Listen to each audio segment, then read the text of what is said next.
The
opinions you're about to hear on this show are strictly those of the panel. The following program is rated TV MA-LSV. It contains strong language, sexual situations, and violence. It is intended... He said he was done forever. He is done. The end of this Trump era. There'll be new faces and new voices. The final chapter of Donald Trump. I don't know what the future of this party can be. The movement we started is only just beginning. The entire system went after him. Mar-a-Lago was raided by FBI. New York indictment. A sweeping indictment in Donald Georgia. Trump says he's been indicted again. I was shot with a bullet that pierced the upper part of my right ear. But he never stopped fighting for you. I will never stop fighting for you, your family, and our magnificent country. And we will win, win, win. We're going to win, win, win. Thank you, President Trump, for fighting for us. The greatest political comeback in American history. Donald Trump has been elected president. Now, it's time we fight for you. The golden age of America, that's what we have. The best is yet to come. Yay! That's right. The best is yet to come, my friends. We're here. At the beginning of the Trump era, Trump 47, my friends. He's back. Mm-hmm. I can't. I'm sorry. Well, hello. Welcome to the shit show. Orange Hat may not be joining us tonight. He has some family stuff going on. But hello, Ruben. How are you? I'm okay. I'm tired. Good. It's been a long week. Good. You've had a long week? Yeah. Well, so today was the last day of the 7-week program I was working on for this new client, and hopefully I get more work. So I'm just waiting to hear back. I'm still doing work for them, but it's all like on retainer. So it's just the new again. Hopefully, since Trump's to be president, this is the last stream of the Biden administration, the last shit show. We're gonna call this. We can't call it the shit show next week. We gotta call it. I don't know. There's always going to be shit. I don't care how good the no more shit show. I don't know. I'm playing. No, but yeah, I know what you mean. I know, but again, we're here again. 4 years of crap. 4 years of shit is about to end. Oh, it's gonna be nice. It's gonna be so nice. I'm still praying though that it goes smoothly. That's one of the things that I'm hoping for. Did you hear the latest? It's going to be indoors. It's indoors. But where is it going to be? I think they said something about it being on the tundra or something. The rotunda of the Capitol. Yeah. So what does that mean? To me, it's a big FU to all of the Capitol morons that try to get him for January 6th. He's walking into the Capitol and being sworn in as president in the rotunda of the Capitol. Well, I think it's great then. I know. It's like, you see, bitches, you fucked up. No, but it's true. It's like when it comes down to it, I think who put it best, and I didn't come up with this, but it's the best thing. Jeremy and Gary Nerderotic. Jeremy said it's basically you had A New Hope, and the Empire Strikes Back, and then now it's the Return of the Jedi. And Gary says you had the trilogy, of the Hobbit films as well, or the Lord of the Rings films. Mm-hmm. And the same thing, you had the Hope, then the Darkness, then the Return, and we're now, and again, it's not just Trump. It's us. We had 4 years of shit, or at least the 4 years that Trump was president, I made the most money in my life. It was weird. And the 4 years of Biden, I made the nothing in my life. I lost everything. I mean, literally lost everything. Terrible. Yeah, but I can understand. I could definitely understand. Yeah, so it's like I'm like flat, and it's like so weird. I'm potentially going to make more than I made before, but I'm not going to spend like I spent before, and I have no interest in doing anything I did before, because I remember when I would. I didn't really have a lot per se, but I always had my big screen television and surround sound system, all that stuff. And now it's like I don't want that, because what am I watching? If I want to watch my old shows, iPad, iPhone, I'm fine. It's just me. But again, with Haya, probably she'll want to see more, but she doesn't watch TV at all because she's Orthodox Jewish. She doesn't watch television. So that's fine. And it's like nowadays, and I get it, everybody out there will say the same thing. What we used to spend our money on, we no longer do. We don't longer invest in, like, let's get our cable subscription. We don't want that because all the shows are stupid. We don't want to buy bad food. We want to buy good food. And you see that's happening now where they banned Red 3 or where they're going, wait a minute, hold on here. You're now doing it because we're going to come after you. You're doing it because we've been saying this forever, and now that we have somebody in power that's saying it, we got to back off. That means it's all bullshit, and I'm just sick and tired of it. It's all part of the shit show, But that's what I'm saying. I don't care how I don't care who he brings in or how many people he brings in. We got to remember all the people that didn't vote the same way we did don't want the same thing as we want.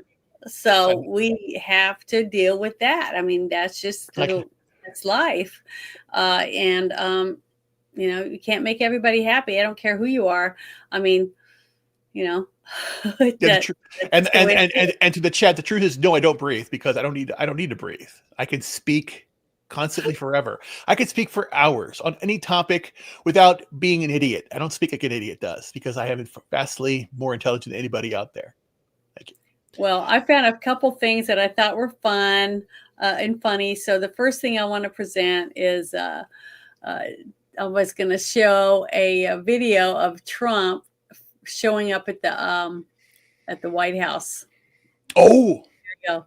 I think it's great. So here we go. You ready? Make sure it's turned up. Yeah, okay, here we go.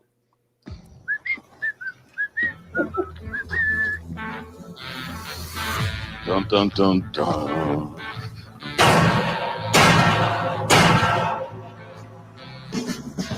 Little pig, let me in. Do you remember that? Do you know where that came from? I know where it came from, but I never saw the show. Oh, I just loved it when I saw that come across my timeline. Like, oh my God, it's so good. I missed that show. It was and it is so funny per se when you bring it up, because again, Haya was the same way. I played a movie for her, or part of a movie that I wanted her to watch, and we haven't seen it yet because she doesn't watch movies, but she only remembers the movie because of memes. So she never saw the movie. People see, and that's how it is now. When people, like when we reference our rerun shows, we see an old show like Lucy, I Love Lucy, Honeymooners or whatever we saw on television. We saw old television shows. We rewatched the shows and we understood that these were good classic shows. But now it's only about the meme. There'd be a meme about this, and then that's why like that. I never saw The Walking Dead, but I know of that. But I never saw it, but I know and that's all I know. I know it's the guy with the carried the bat to kill people or whatever, and that's it. He sold used cars, and then all of a sudden he's like, because of the zombies and stuff. Now he's like a boss. He's a big man people go to for stuff, and I just thought it was great, and I loved who they picked. To play Negan, and I have a collectible, one of the collectibles of Negan. That and all that stuff. I've got quite a few things. I've got the complete set of hardback with 12 issues in each one of The Walking Dead, and I've got a bunch of lithographs autographed, and stuff like that, from going to Wizard Con and Comic Cons and stuff. But this next thing I wanted to share, I thought was really cute. It was a post. It says, "Gotta love little kids," and it says it's a letter to the military. You write, the kids at school write letters to their to the soldiers, and they share them, right? And he said, "USA, USA. Sometimes teachers need to check their students' letters to the troops. Share if you laughed as much as I did." And I'm gonna read this. It says, "Dear make it bigger, soldier," no? Can you hear me? Can you make it bigger? No. Can I make it bigger? I don't see a way to make it big. No, no worries. Just read it. It just says, "Dear soldier, you are so brave. My name is Jack, and I am 8 years old. My dad said you guys are fighting a bunch of goat fuckers." I don't know what that is, but I hope you get them. I love you, your pal Jack. And then he's got a little stick figure. Yeah, I see it. Yeah, a gun shooting at this one stick figure, and it says "goat fuckers." Then it's got an American flag. And I was like, "This is adorable." Oh, it's I have one response for that. No lies detected. Oh, I just think it's so cute. I'm going to copy the link to this and put it in the chat for anyone who wants to, if you're on X and you would like to see this adorable letter to the troops. I gotta post it because I just thought it was so cute. So I got to go over to Rumble real quick and put it in the Rumble chat for anybody that wants to have that. It's just a cute little thing, and you can, copy it and send it to your, to your friends and stuff that are on. Hold on, I got to open this up on X so I can chat too, because I can't send me chat. I write that on there, every time I have a show, I share that.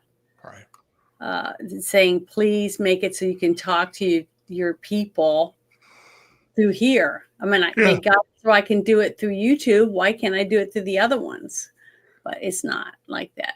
So I just thought that was cute. So I wanted to show you guys that. I shared it in the with everyone.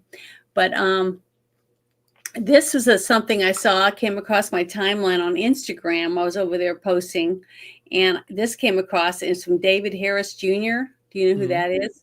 No. And I went, holy shit! It really made you think, because I do it all the time. I leave my doors unlocked in my vehicle, and I hardly ever lock my door during the day.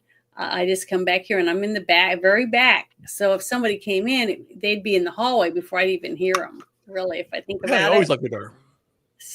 So the thing is, when I lived in New Orleans, I did lock the door because it was in the middle of a city, but I'm out in the middle of nowhere now, so you just don't think about it. But after watching this, I was like, God, I gotta share it with everyone, because everybody needs to watch this video and make sure that you. It says right here, this is why you should never open your door to your home before verifying who it is, if their visit makes sense, okay? And to look through your peephole or whatever first. But I want to share this with you guys. This is frightening. And the thing is that I'm hearing about it more and more and more, that this is happening in people's homes. So watch.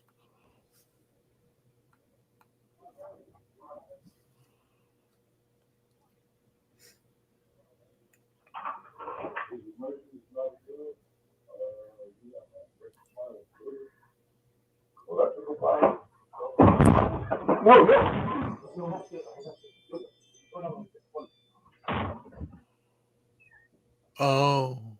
Who's there? It's my girlfriend. Hey, come on, police. Baby! Baby! You put your hand there. Baby! You put your hand there. Baby, get ready!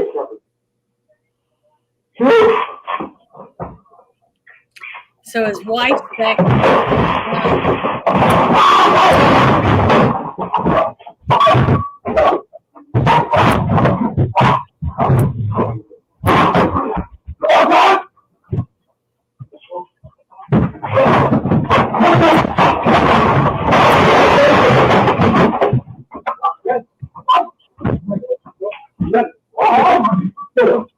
Favorite home awareness guy. So the video I just posted, well, it was two guys. One of them was armed. They was dressed as maintenance guys, and they knocked on the door, and the homeowner didn't ask who is it or anything like that. He just opened the door. Thing that's very important, you always want to verify who was at the door. And if you listen to the sound when they open the door, you can hear the Ring doorbell camera. You can hear the doorbell ring go off. So he actually had, the Ring doorbell, but he didn't check it. You always want to verify who's on the other side of the door before you open it. One of the questions you got to ask yourself, did I call maintenance? Do I have a maintenance issue that would make them come to my house? So if you don't have any maintenance issue and somebody comes to your house saying they maintenance, it's a great chance you don't want to open the door. If you notice another thing, he asked who else was in the house. He said, my girlfriend's in the house.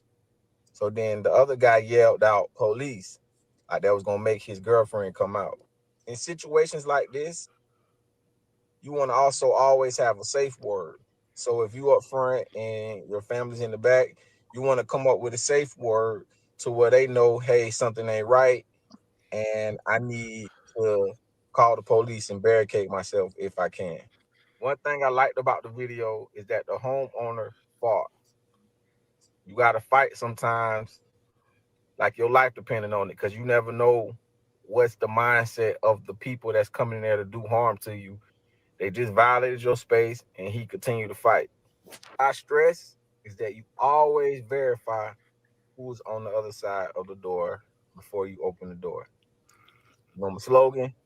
Please share this video. Save a life for two. That really scared me. It was very, very scary.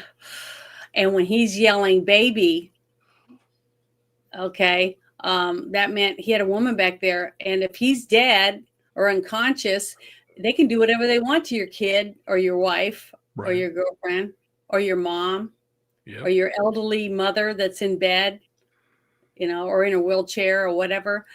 That was frightening. And I've been reading more and more and more about how that kind of stuff's happening, where they show up dressed like they're going to deliver a package or anything, any of these things. And if you don't have a Ring doorbell, don't answer the door. I mean, what's going to happen if it's somebody out there and they say, let us in or whatever, or so-and-so say, what's my phone number? Call my phone so I can verify that who you are, that kind of thing. Because they're not going to know your phone number if they just went to your door at random. I just don't answer the door. You have to be very aware. The thing is that, again, I just say it. The modern society has trained people not to pay attention. You have people who are walking down the street with their phone, not looking where they're walking right to a bus, or going to a pond or whatever, a body of water, or fall down or whatever. It happens. You have to have self-awareness. I was telling Haya this week, she was going for her driver lessons, and I was telling her, she almost got an accident, she said. I says, well, you have to drive defensively. You have to not just look ahead. You have to look at all your mirrors, and you have to look behind you. And whenever you go somewhere, you have to have situational awareness. And the same thing happens when you're at home. If you're at home by yourself, You live in a very rural area, so it's a country living. Don't lock your door. I lived in Laredo, Texas. I lock my door all the time. Well, that's a bad analogy. But the point being is, my parents said, "Why are you locking the door? We're here." I go, no, you lock the door. You lock the door. I always lock the door, and you never have a problem, you know. But again, and whenever I go somewhere, if I go out to eat anywhere, I go somewhere, I always want to know where are the exits, how do you get out of here, if there's something goes wrong, and I'm always aware of who is around me at all times. You have to have that awareness, and nowadays you have to do it. And it's just basically people don't put to value to those little things, and that's why these people, criminals, take advantage of it, and they're coming with very ingenious ways. You saw that they're doing, dressing up as maintenance guys. You also had the people do the steal the package on the porch. Again, people are not going to do good things. You have to be very, very aware. Yeah, you need to. So just take a few seconds and think about who could be on the other side, because I'm telling you, we've got to stop thinking everybody's us. Right. Okay. Because everybody isn't us. Everybody isn't friendly like us. Not everyone's looking out for your best interests. And I'm not saying every person that comes to the door that you don't know is going to hurt you. I mean, the other day I had the doorbell ring and it was the bug guy, and it was like 20 degrees outside. And he said, I'm going to take all the webs down and I'm going to, check, is everything in the house okay? And I said, yeah, I haven't seen any bugs or anything. And he said, okay, well, I'll finish up. And I said, thanks. And that was it. So, who would have thought a bug guy would come, when it's freezing cold out. And there was still snow on the ground, but you just don't know. I just wanted to share that because I really want people to think about that, especially if you're just a big burly guy and you live by yourself and you just want to beat someone down, and you want to just handle it yourself, go for it. But if you're a woman and you're single by yourself, go to Salvation Army or a thrift store and buy some men's boots. And a jacket or whatever, and set them on your front porch. Just set them out there and lay the jacket over a chair or whatever, and make it look like there's a big guy at your house. Different things like that, because I don't think they're going to ask, are those boots belong to your husband, or are they just there for display? Right. Stuff like that. But, think about what people are seeing as they walk up. You can have... if you have a big dog that barks, that's great. But if you have a little tiny bark going off, they're not going to be afraid of that. So, just I don't know. Just think about it. Maybe I'm very pessimistic because I assume everybody's an idiot and everyone's out to get me. So no, I do. Well, I know you do. But 99%. So that's why I'm just basically like when I talk to anybody, I assume they know nothing. They're just NPCs. They are NPCs. A lot of people live their life as an NPC. They get up, they do their thing, and they come home. They have their programming. But then again, that goes back to what the Rockefellers did, back in the early 20th century. They're meant to be again the 40-hour work week, doing these things. So yeah, you gotta be very careful. Yeah, just think about it before it's too late. So yeah. Sorry, I was just sharing out my link from my Rumble onto my X. But okay, well, the next thing I thought was pretty interesting. Let me open this up here. Make sure I click on the right thing. Okay, it's that one. LD. There it is. Okay, this next one I thought was pretty good. Oh yes. It's the interview. It's a small part of the interview with Joe Rogan interviewing Mel Gibson. It says that Mel Gibson, this is, I think, the interview he was doing when his house burnt down, in Palisades, California. Right. So I'm going to play this, but it's interesting what he has to say. And he's very careful about it, but here we go. I have 3 friends. All 3 of them have stage 4 cancer. All 3 of them don't have cancer right now at all. And they had some serious stuff going on. And what did they take? They took some, what you've heard they take. Ivermectin, Bendazole. Yeah. I'm hearing there's studies on that now where people have proven that they've drinking methylene blue. Yeah, methylene blue, which was a vector dye. Yeah, it was a textile dye. They find it has profound effects on your mitochondria. Yeah. This stuff works. There's a lot of stuff that does work, which is very strange because, again, it's profit. When you hear about things that are demonized and that turn out to be effective. I have 3 friends. See, I don't know why that was a TikTok video, so I think that's why they had the music on there, right, to help cover up a little bit of the sounds that they were saying. That's why they added the closed captions, because so many companies and certain channels don't like you to say certain things or certain words. Say the truth. They don't want you to hear that. They don't want you to say the truth. No. So, but the thing is that, that's just the way it is. And I'll probably get in trouble because I posted something that somebody was saying on another show. But, oh, well, I'm trying to be honest about it. Hi, Papa Cotton. And I see Nate is in here. I already said hi to him. Well, he's over on X. I forgot to say hi to everybody who's in here. Let's see. I thought I saw something earlier. Oh, hi, Jackie Blue. Thank you for stopping in. I appreciate it. But it's sad because it seems like sad, very sad. Just kidding. Saying anything about medicine or anything else, it's like as soon as you say a word or whatever, you get shut off. It's like they got a remote control, click, click, click, try to turn it off, really quick. Right. So that you don't say something. Now, why would they do that or get upset if unless whatever you're saying is over a target or something, you know what I mean?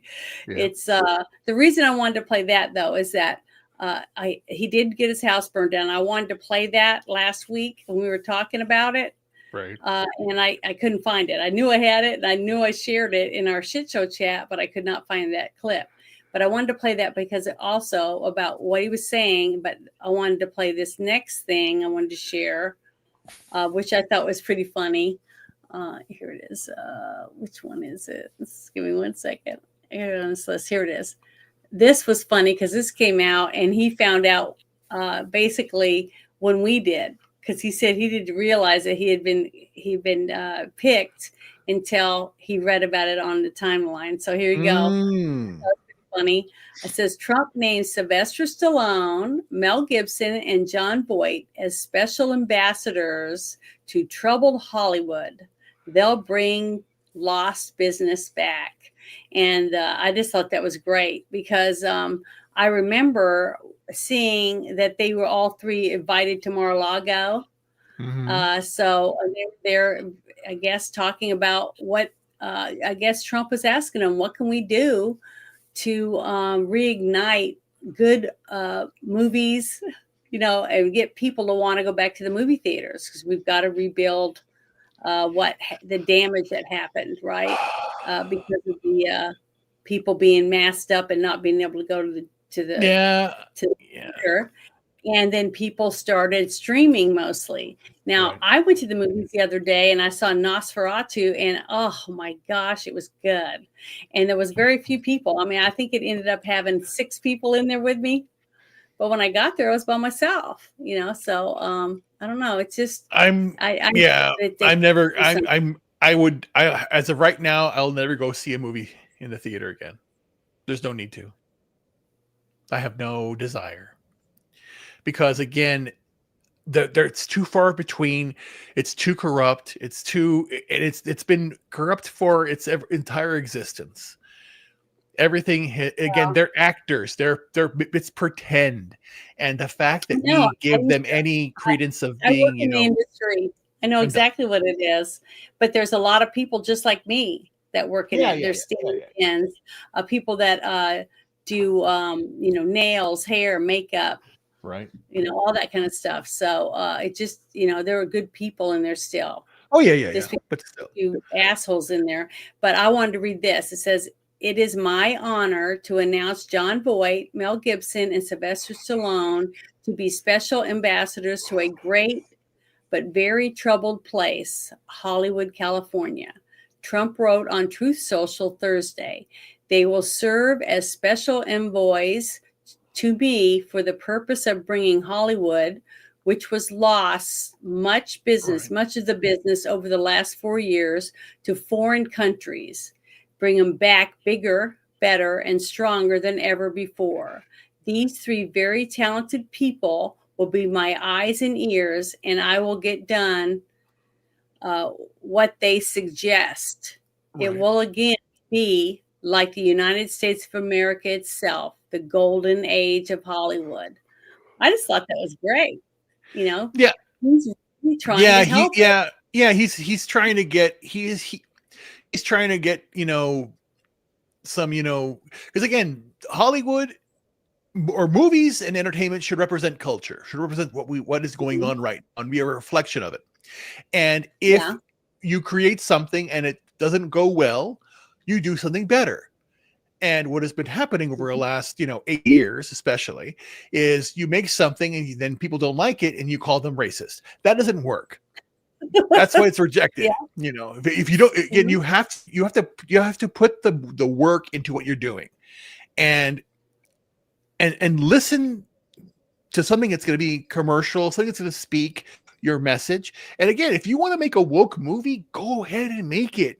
And again, that whoever makes it, like they had that movie, the Society of Magical Negroes, you had Bros, you had all these other ones that are out there, and they flopped. It didn't flop because no one watched it, because it was shit. And you had to basically, believe in, in what you put out there.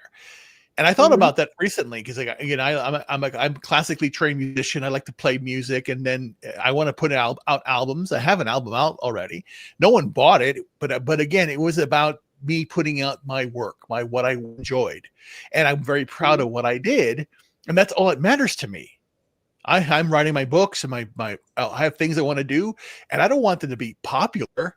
I want them to be appreciated. It's different. And if there's some criticism that anybody has about anything I put out there, I want people to know about it, because again, that's going to make me better in what I do, in work, in life, in what you do. Criticism is not a bad thing if it's justifiable, or if you have a different opinion on anything and you want that to happen. Yeah. And Ella Gablia's like, "Where have you been, man? Like, shit, I haven't seen you in a long time." It's like you come out of nowhere. Okay, well, I want to share something. It's on my channel, so hold on. I'm trying to open it. I wasn't prepared. Oh, don't Don't worry, okay. Janet. You just like everybody else. We all boomer it. This was from a girl and a guy in a movie. It was a video I made because I used to, before we did it all in the same day, I would make a video beforehand, like a week before, when I knew the movie that we were going to watch, and get my costume ready or whatever. And then I would make a video and put it out to let everybody know, hey, come watch. We're going to talk about whatever it is. Well, I want to share with everybody this promo that I made for our show based on what we were just talking about, basically, where, all this shit that went down in the last 4 years, and different companies trying to make new movies and TV shows based on real comedy, making fun of things that are going on around us, which is now considered what hopefully it comes back. But for a little while there, you weren't allowed to make fun of anybody. Okay. Right. The only person you were allowed to make fun of for a very long time in the last 4 years is basically a white male heterosexual, right? Mm-hmm. That's it. You can't make fun of gay people. You can't make fun of lesbians. You can't make fun of transsexuals. You can't make fun of Hispanics. You can't make fun of women. You can't make fun of, you can't make fun of black people. You couldn't make fun of anyone except the white man, basically. You know what I mean? And I just thought that was ridiculous, because comedy comes in all shapes and sizes and all colors, and being able to laugh at yourself is even a step in the right direction. So we watched a movie, and it was a movie on that new channel.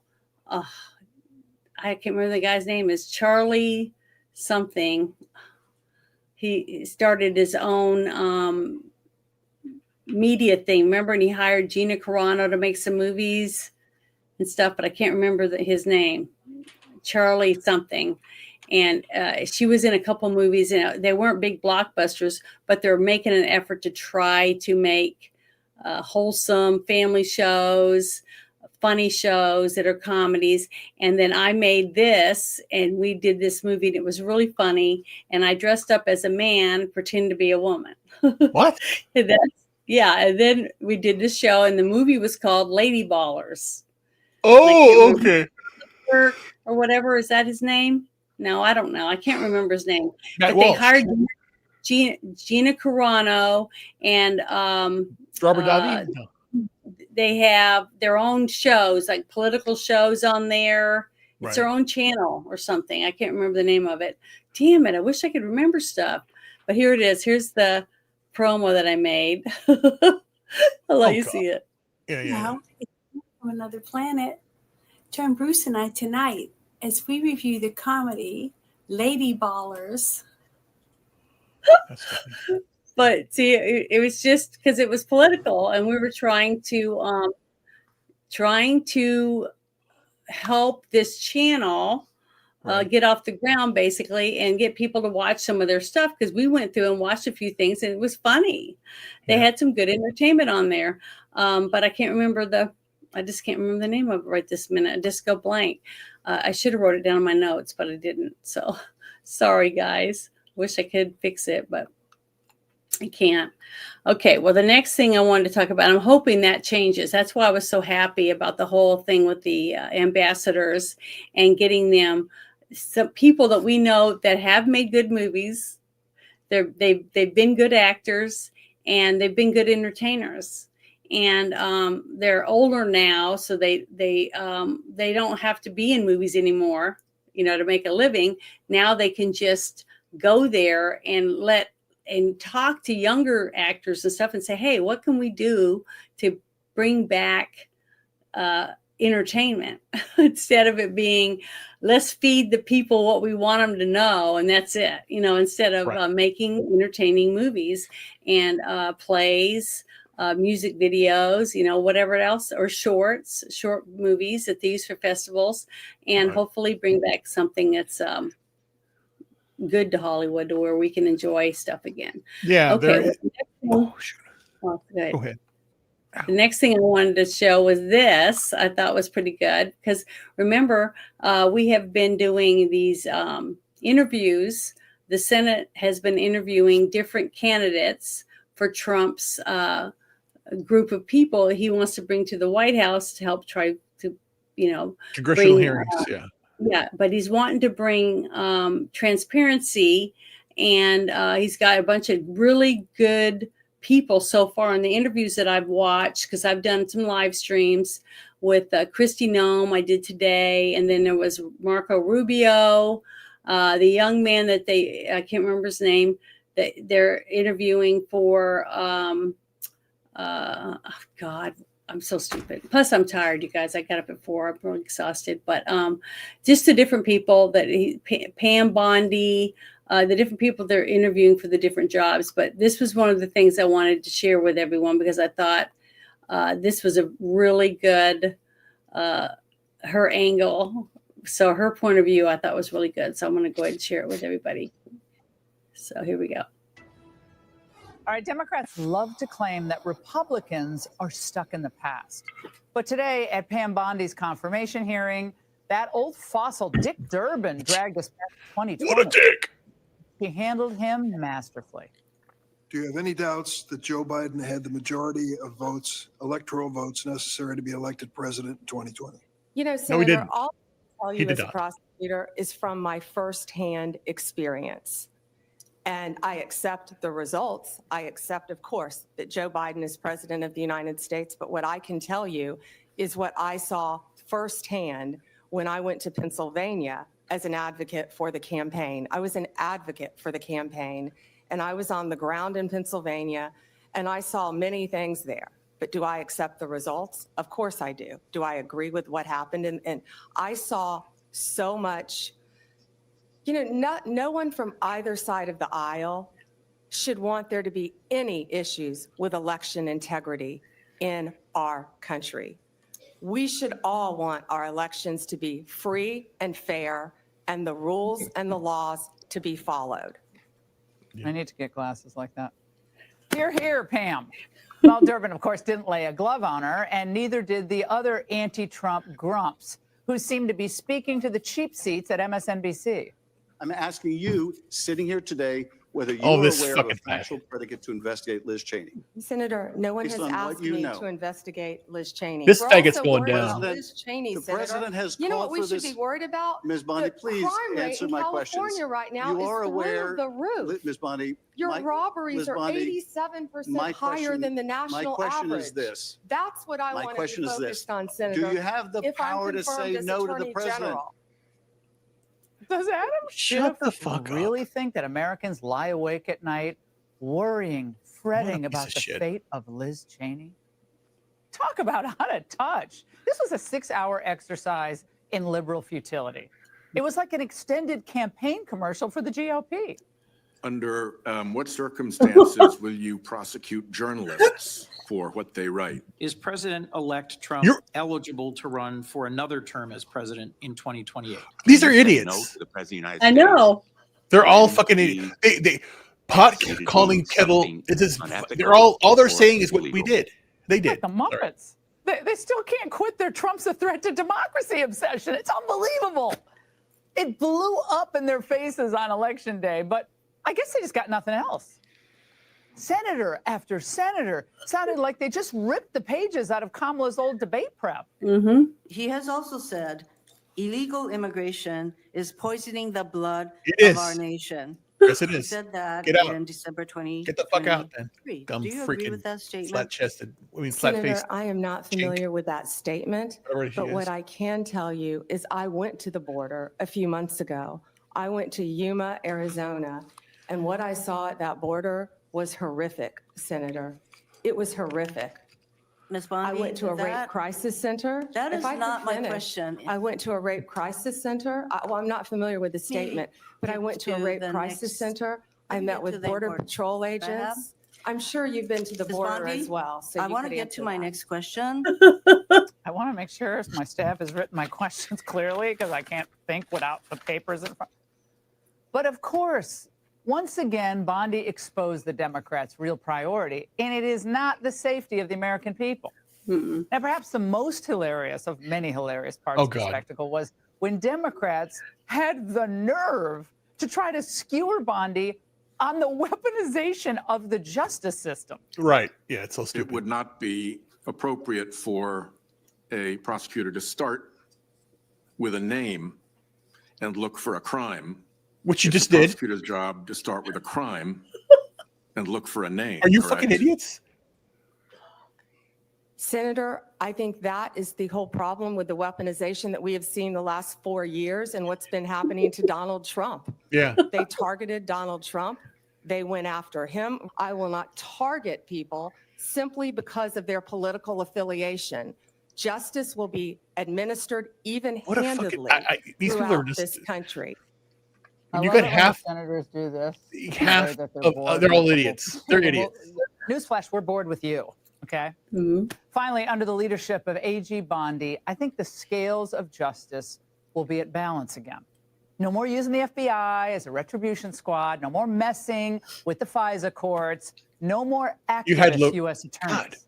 Never mind. I will fight every day to restore confidence and integrity to the Department of Justice and each of its components. Okay, pause it a The little bit for first. partisanship, the weaponization. Yeah. Pause. How old is she? 59. Yeah. 59-year-old woman. She doesn't look 59. I know. It's funny to me how I watched 3 women all go through this shit right here, and a couple of guys. Did you see Julia Brand, how she looks? Like a Yeah. She looks like But the thing is, I'm like going, I guess conservative women are just prettier or something. That 'cause is I saw that in all the women fact. That is interviewed, and 100% they were fact. smart. And they were smart women too. They weren't just dumb bimbos, you know. Mark Cuban, you were wrong. But here, let me finish this real quick. It's almost done.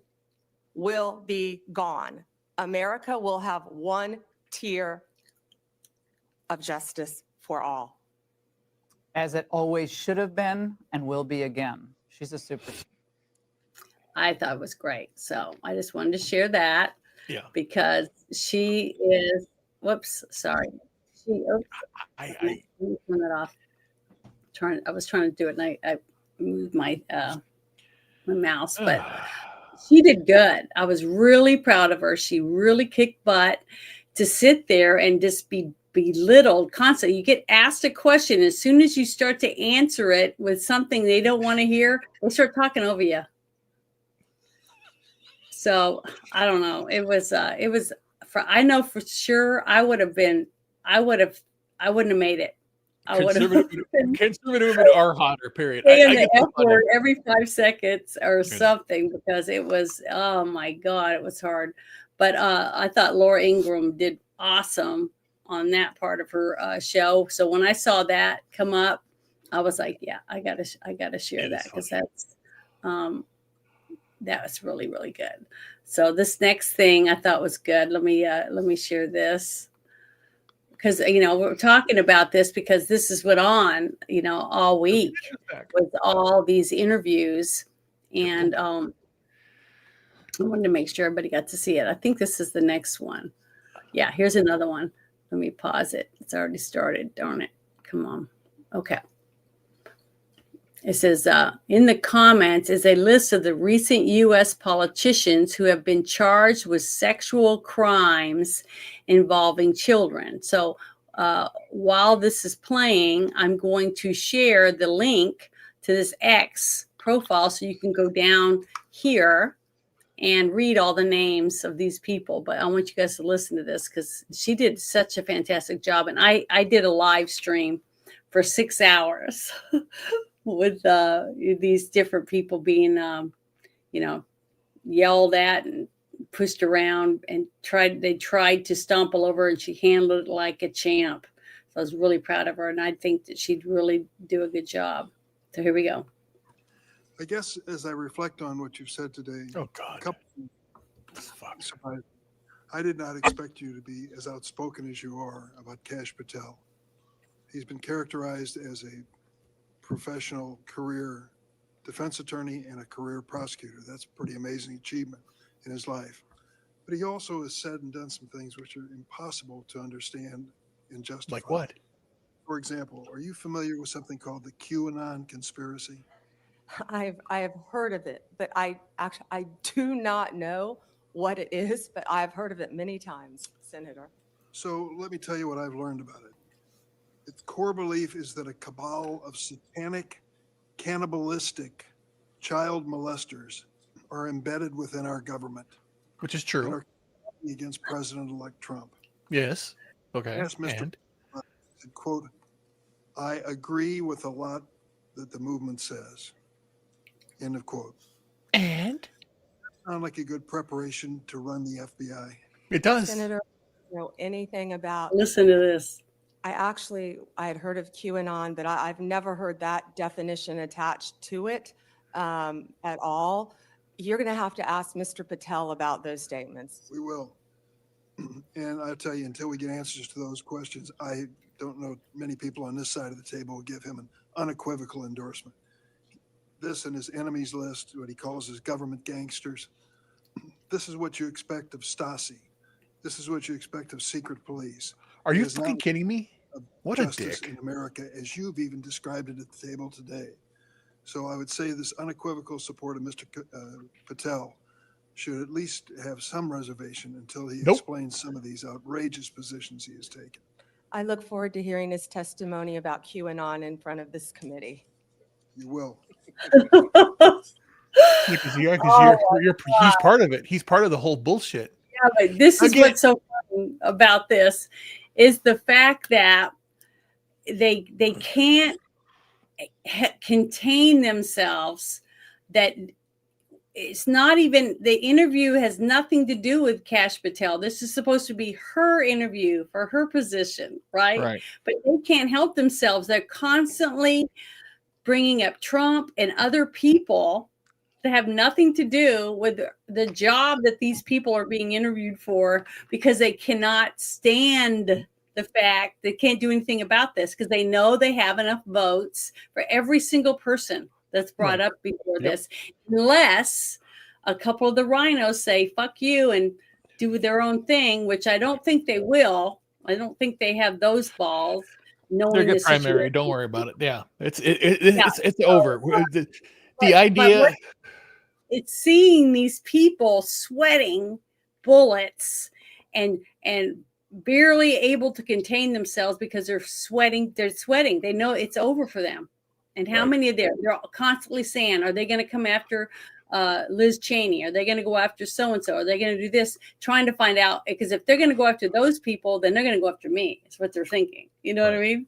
Oh, I've enjoyed it. I sat and listened to these things going, damn, this woman is tough as nails, because I could not sit there. Look at the grin on her face. She's like, I can't wait to see you guys. You squirm, and all of you guys are just squirming like nasty, disgusting worms that you are. And I just love that. I just love that video, because she kicked ass. I was so proud of her. And I got one more I got to show of Pam Bondi, because so many good ones came out on her because she was so good at what she did.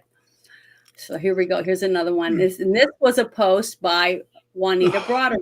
We all remember her from the Clinton era, right? So I got to share this. But first, you got to see this right here.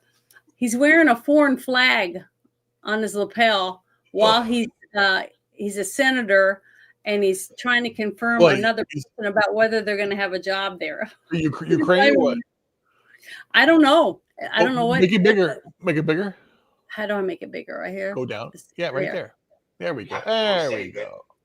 Yeah, it's Ukraine. Is that a Ukraine flag? Okay. Yeah. Well, look, it's stuck to the United States flag.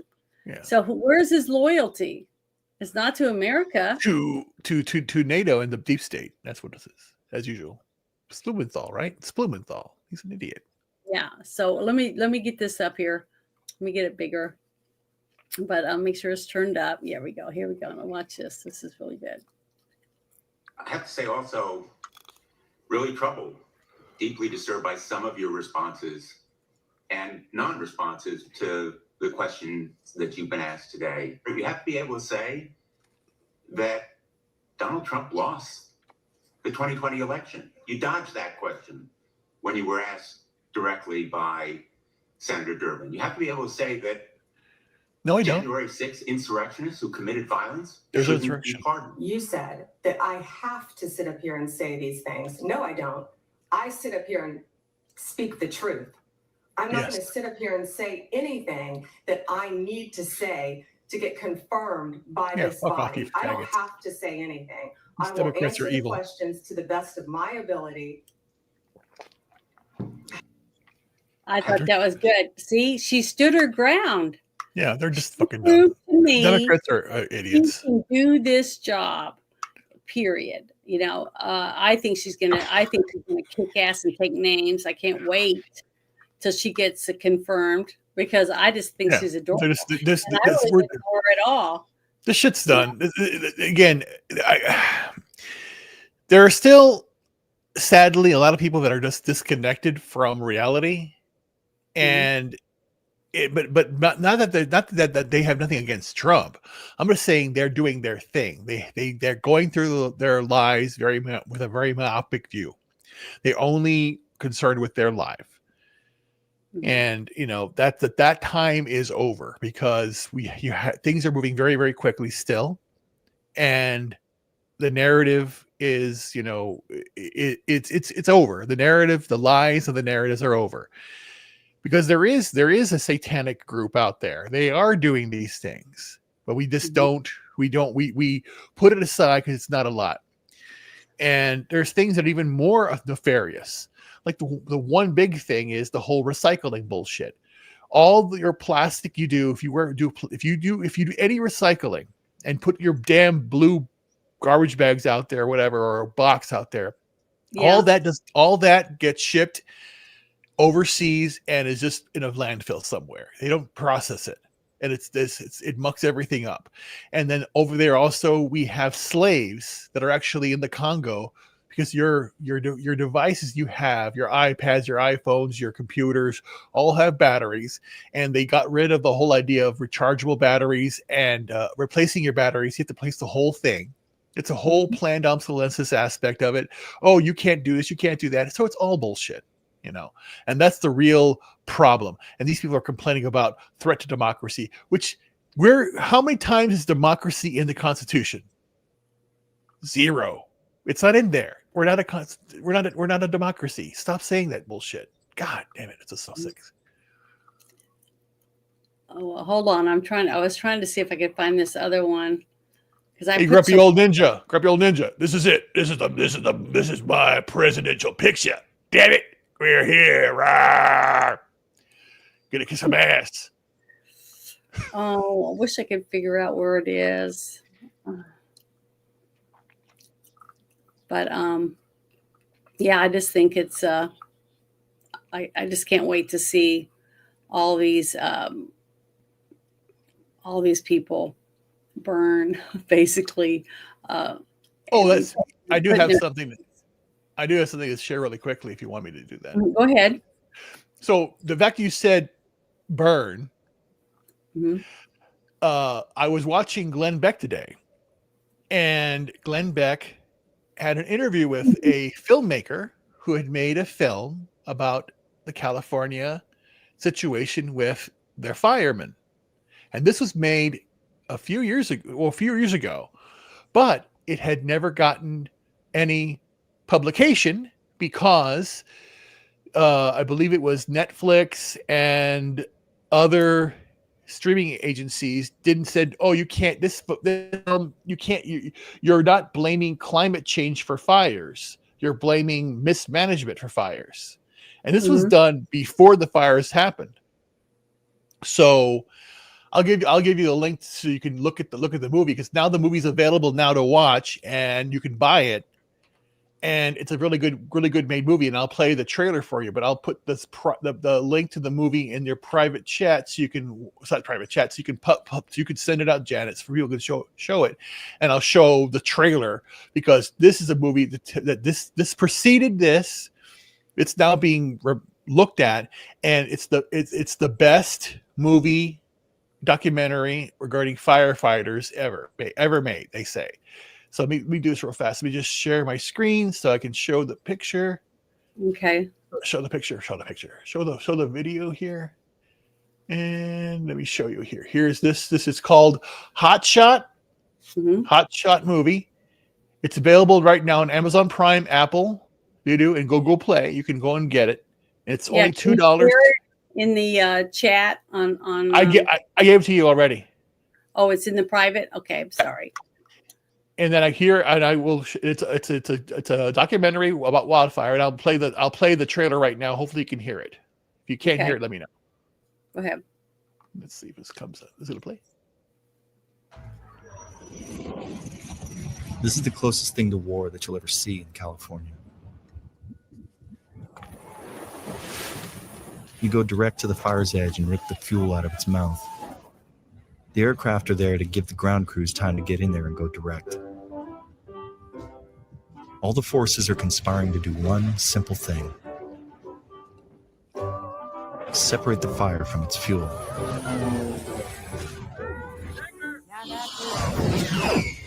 Paint it, wet it, cut it, and then rinse and repeat.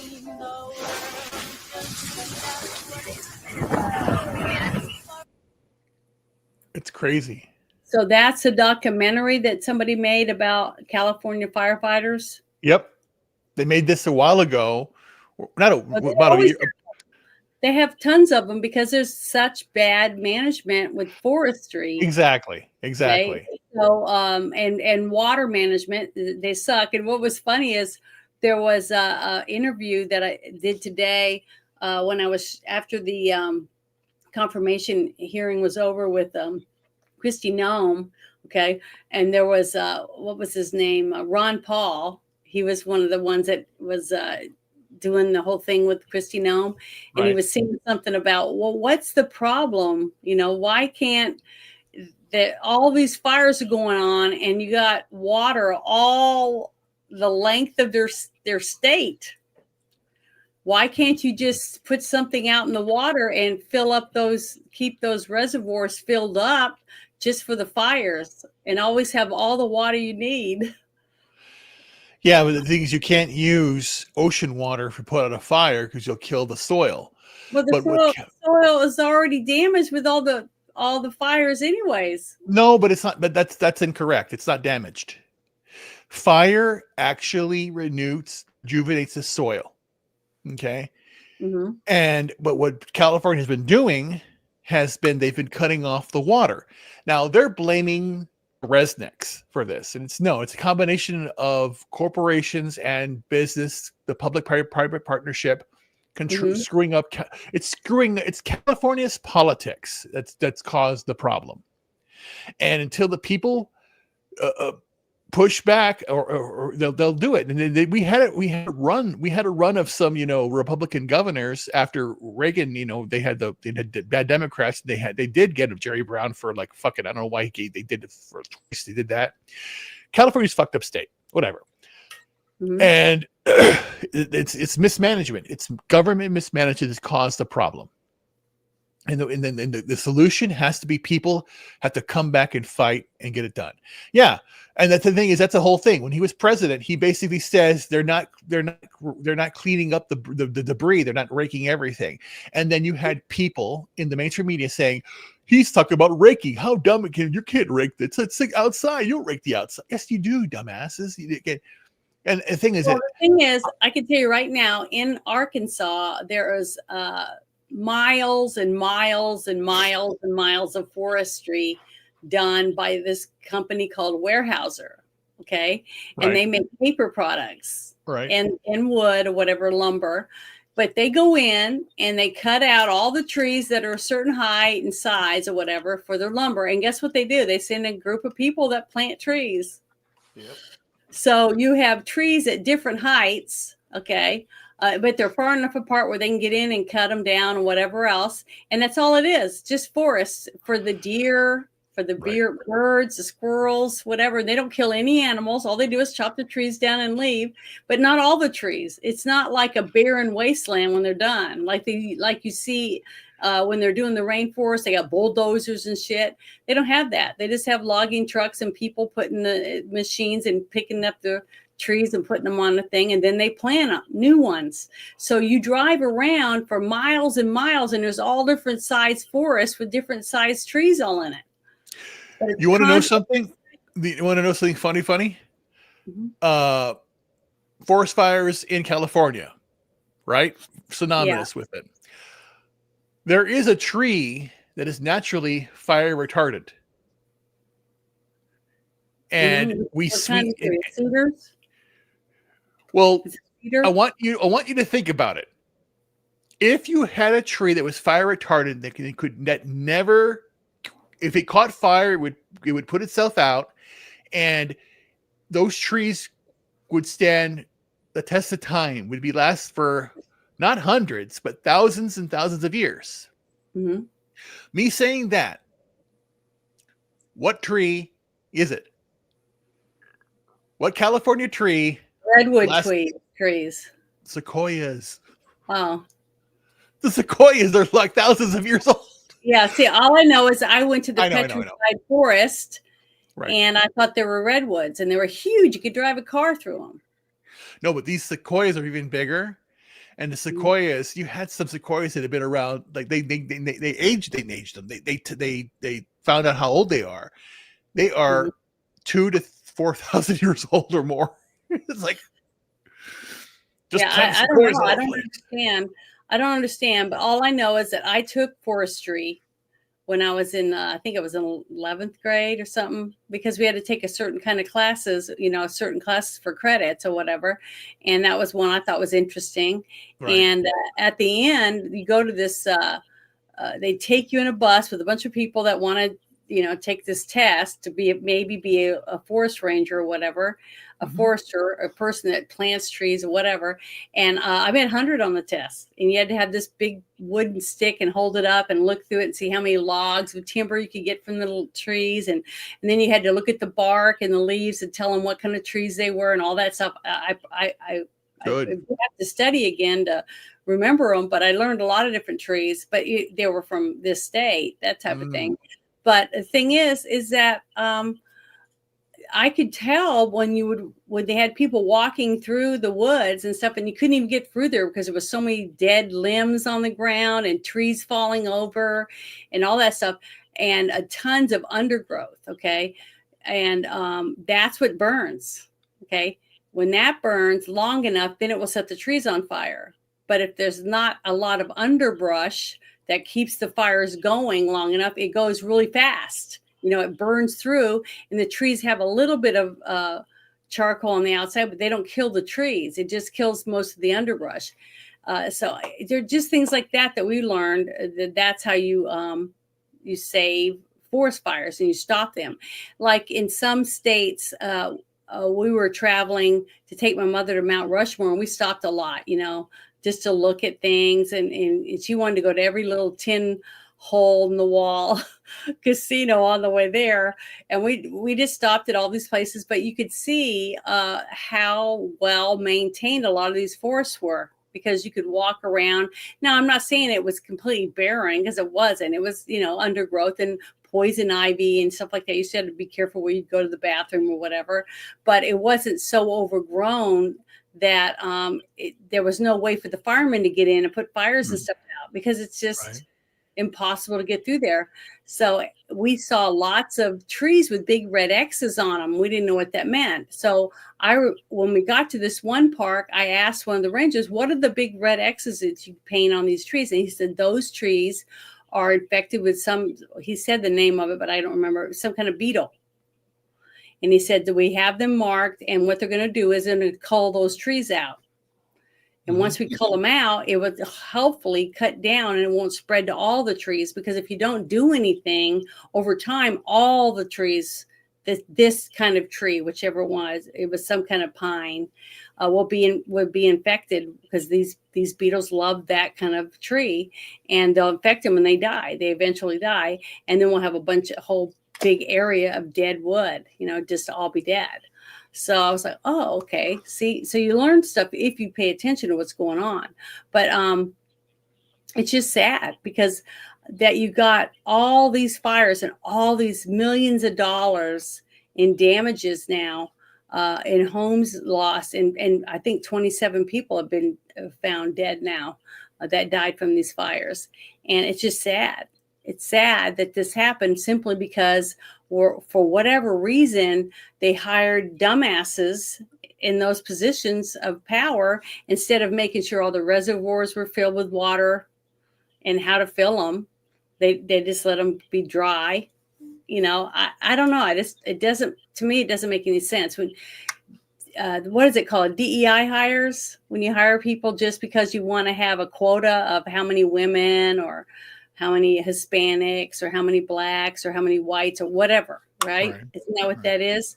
Yep. Well, the thing is, I've said this many times, if you hire, firemen, women, you recruit women in to become firemen, right? Or paramedics or whatever it is. And they got to take a test, and they got to be able to resuscitate people, put in an IV, do all these different things. And they can't do it. The person, they have to jab somebody 7 times to start an IV and stuff like that. So instead, they lower the standard, say, well, if you're a woman or use this and that, you only have to do this, this, and this. So now you have 2 people usually on an ambulance. Now you have one that was a DEI hire that doesn't really know what they're doing because they weren't trained properly because they lowered the standards to get that person in there. And then the other person. Okay. So is that paramedic that doesn't really know what they're doing going to be the driver every time?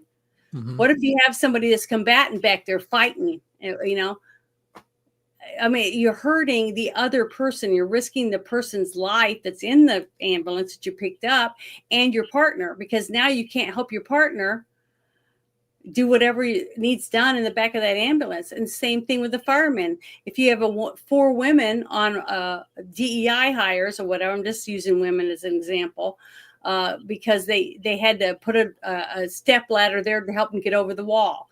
And then they gave them a teeny tiny piece of hose to carry up the ladder instead of a whole hose that they would be at a fire, a real one, stuff like that. So now you got 4 women like that on a fire truck and 3 men. And you show up at a huge fire like you're seeing right now every day during these fires, whole buildings are burning to the ground, right? And now these women can't go in and save anyone because they can't even lift a person out of the bed that's unconscious from smoke inhalation, stuff like that. You're risking people's lives when you lower the standards to hire people that aren't qualified for the job. And then we wonder why all the shit's happening and why the crime is so bad and all this stuff, because these people don't know what the fuck they're doing.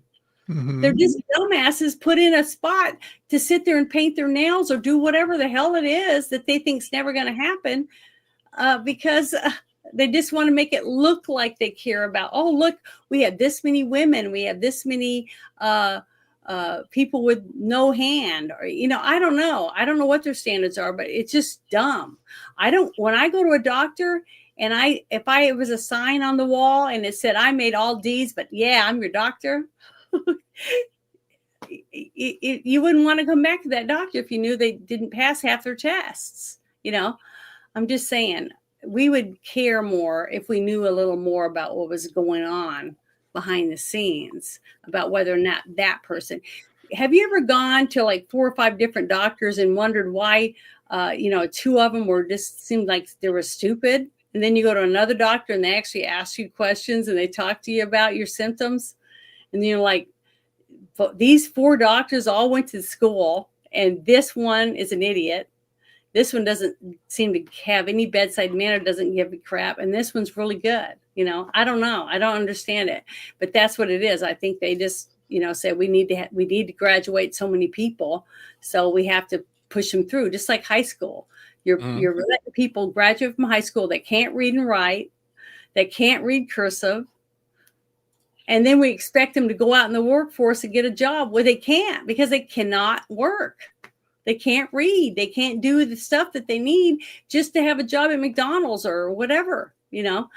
We're hurting our young people, and we're making them have to be totally reliant on the government to take care of them, because we're not giving them the skills they need to take care of themselves when they move out, or when they get out of school. It's just, to me, it's pathetic and sad what we're doing to our children.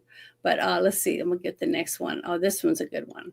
This is another one I saw that I thought was pretty interesting right here. Have you seen it? It says, why is Trump moving his inauguration ceremony indoors?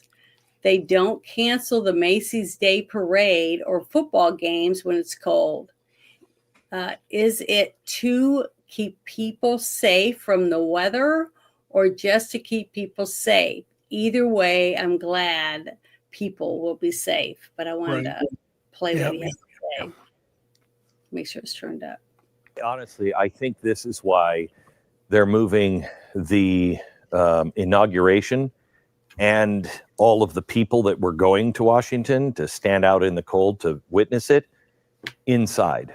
One, they're moving all of the dignitaries inside the Capitol, where it will be a private event. And then the one of the stadiums there inside, they're moving all of the people and asking people, don't show up at the Capitol, show up in this arena.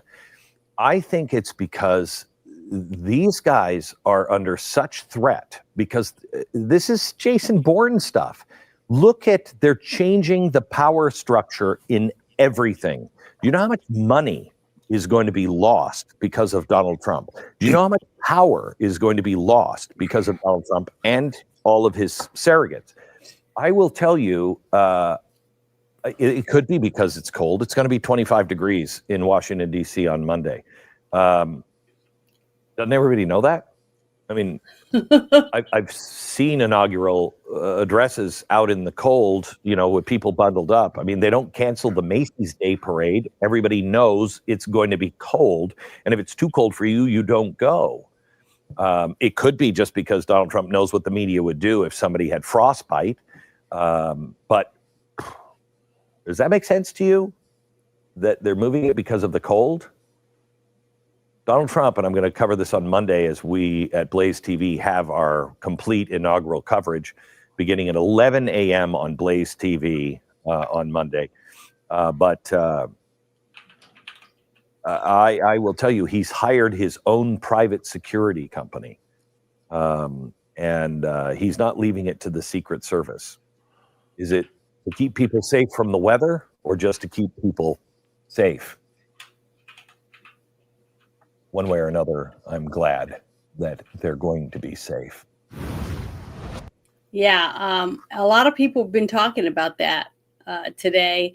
And a couple of people were even saying that they were shocked that that Trump would even let them tell anyone that they were going to be inside until the last minute, because now they can prepare to do something on the inside instead. So I don't know. I just think it's I don't have a clue. I mean, I really don't. But I just want him to be safe. I just want him to be able to make it, and get sworn in. Because if they can get him sworn in and something does happen to him, we know that J.D. Vance will be president.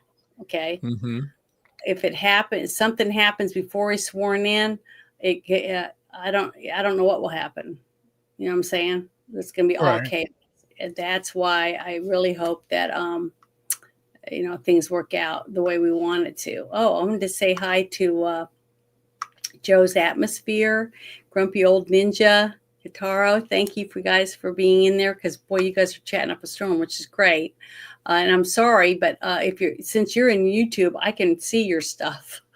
And the sad fact is that I can't reply to people on Rumble or on X using the software that I'm using. And that's what they ask every time, how to go, and you give a thumbs up or whatever. I always write on there, please make it to where you can talk to the people in your chat from here, instead of me having to have 3 different, things open so I can talk back to them, unless I read it out loud or share it or whatever. That's the only way to get people to know that I'm even seeing it. I do see it. I just can't reply to them unless I speak to them myself. But yeah, it says, I'm trying to read them all here. Yeah, it is, isn't it? But isn't it sad that we have our children graduate from high school that can't even read our Bill of Rights or our Constitution? Yeah. And that's the sad thing. And to me, I hate to say it, but man, I honestly, in my gut, feel like they're doing it on purpose. Yeah, but the thing is that here's where it really gets to the idea. You are responsible for yourself. If they don't teach you this in school, then you basically, the attitude of saying, well, then they didn't teach this to me in school. I did it myself. This is what I do. I read everything. I understand. The school was just the beginning of discovery of knowledge. I did everything on my own. I want to know us. And again, you name a topic, I know it. I know art. I know astrology. I know botany. I know cooking. I know, design. I know, exercise, everything. You name it, I know it. Mm-hmm. Because I decided to do it. And I'm not going to stop, learning and doing things. And you have to do that. Like Joe, Joe, he's an artist. And again, he may have been self-taught. I might know, but again, any skill that you do, be it taught or self-taught, you continue to refine your craft. You continue to advance yourself. That is if you keep working on it. Because a Yeah, lot yeah, of yeah. people, they get good at something, or they become bored, or they get depressed, or a lot of Right. different things happen, and they just stop doing it. And then next thing you know, it's 10 years have gone by, and you haven't done any of that anymore. Right. But again, that comes to people experience apathy, indifference, depression. That thing happens. Mm-hmm. And again, mine was more, not that I was depressed, but just the fact that I couldn't do the things because again, I couldn't work, couldn't move, couldn't walk, couldn't do anything, and then it was very limited. But now I'm coming back, and again, but I still can read, I can still do stuff, but now I want to do the other things I want to do. I have a whole litany of things I want to accomplish, and I'm going to do those things. And it's just a question of now just waiting for February to get here where I can start living my life and, be at peace, and then get, work toward the future, Yeah. Oh, I see. Bruce, you didn't want to join us? Bruce, come, Bruce. Yeah, because I was going to click on it, but I'm about to open this. Let me open this thing real quick, and then I'll come back and click on it. It says here, schools do not teach people the art of critical thinking. Having a person who can think clearly and concisely, that isn't something that is valuable. That's right. That is exactly true. And that's what I said. They don't want, to me, it seems purposely done that they don't want our kids to be able to compete. Well, but the thing is, it's always been that way. If you go back to the Rockefeller, you go back to Ford, and you go, and I said it before on the show, it used to be you had a master and an apprentice. You had somebody who knew the craft that what they did. And example where you had master craftsmen for building a car. And you remember, if you go back and you see the early cars that, were made, you had a craftsman that designed the car, who built it, who designed it, and did everything. And it wasn't efficient enough for the people that made the money. So they said, okay, I want to hire the assembly leg worker.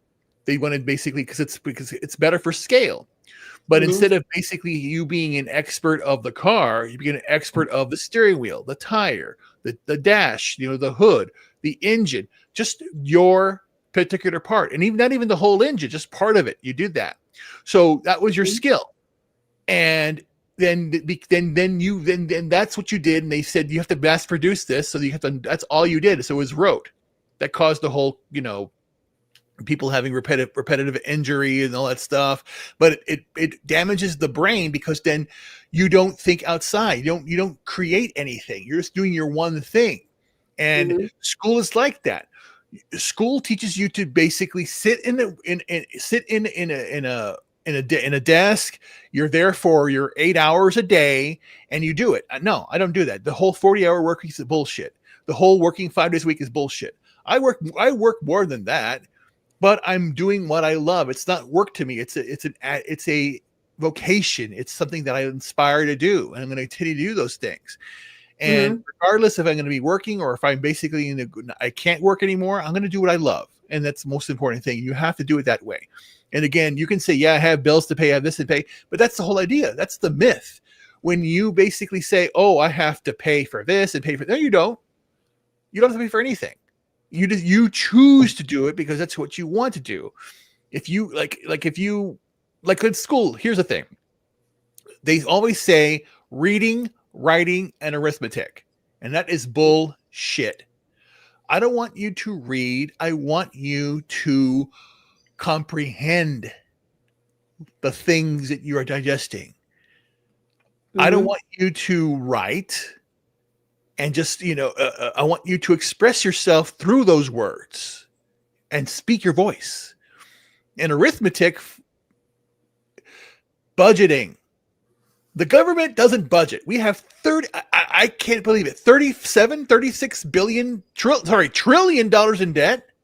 I remember when we were under $1 trillion and it's ballooned. It's insane. And people are living paycheck to paycheck. It's insane. The government's not living paycheck to paycheck. Again, they create money on taxes are a bullshit. They're not. If you're paying taxes, you're an idiot. and they make money out of nothing. So then if you don't understand budgeting, you understand what you're reading, you understand comprehension, you can't express yourself, you are at the will of these people. And that's why the vast majority of people are just living life as NPCs. They're just doing their thing and not, expressing themselves. So you have to basically step up and do stuff. Step up and take back. And that's what we're doing right now. What's this? Okay, hold on. Let me get. This is the one. I don't know why all of a sudden it gave me the wrong one. So let me click on this one. Okay, this came across my timeline. I thought it was pretty interesting because I'd never heard of this whole thing. It's called Immaculate Consolation. Have you ever heard of that? Immaculate Consolation, yes. Oh, you have heard of it? Okay. Yeah. Well, this guy is upset because he's the real person that presented the documents, but he didn't. When he was in court, he wasn't the one named who handed the documents over. That's something about it, but I don't know what it is. I never heard of this. Just open it up again. It's okay. Too small. Yeah. Okay, I'll make it bigger. But what I'm saying is I don't know what it is. So I'll also have another one I'm going to open after this one that talks about what Immaculate Consolation is. So I've never heard of it before. What?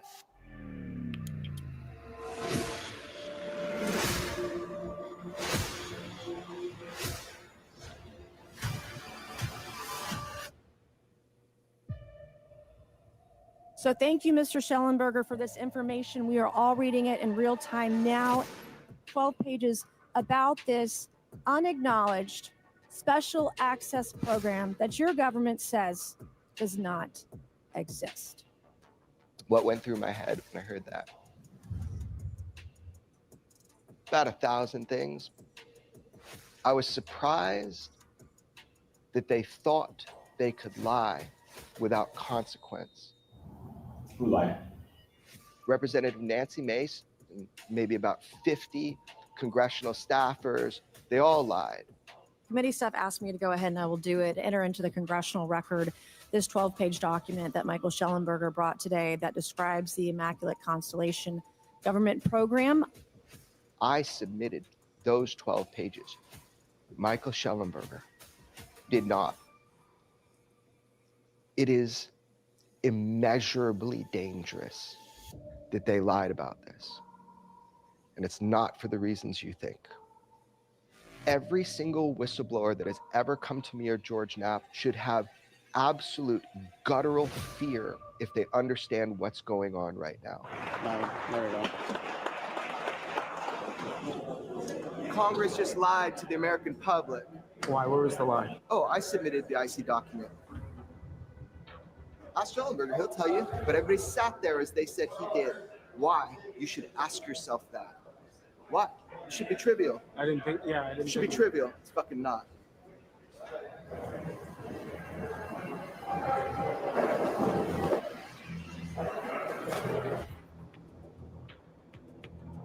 Nancy Mace lied. Nancy Mace said Schellenberger gave her an 11-page report on Immaculate Constellation from a whistleblower, okay? That was a lie, and she knew it. She was told 3 times. You notice how Burchett and Luna kept going up to her? They know I submitted the entire document. Schellenberger never had it, and Schellenberger did admit that standing up after, and I did say to him, they lied, and you know they lied. I submitted the report, you didn't. Is that right? He said, it was confusing. Oh, no, it wasn't confusing. They lied, and you didn't correct them.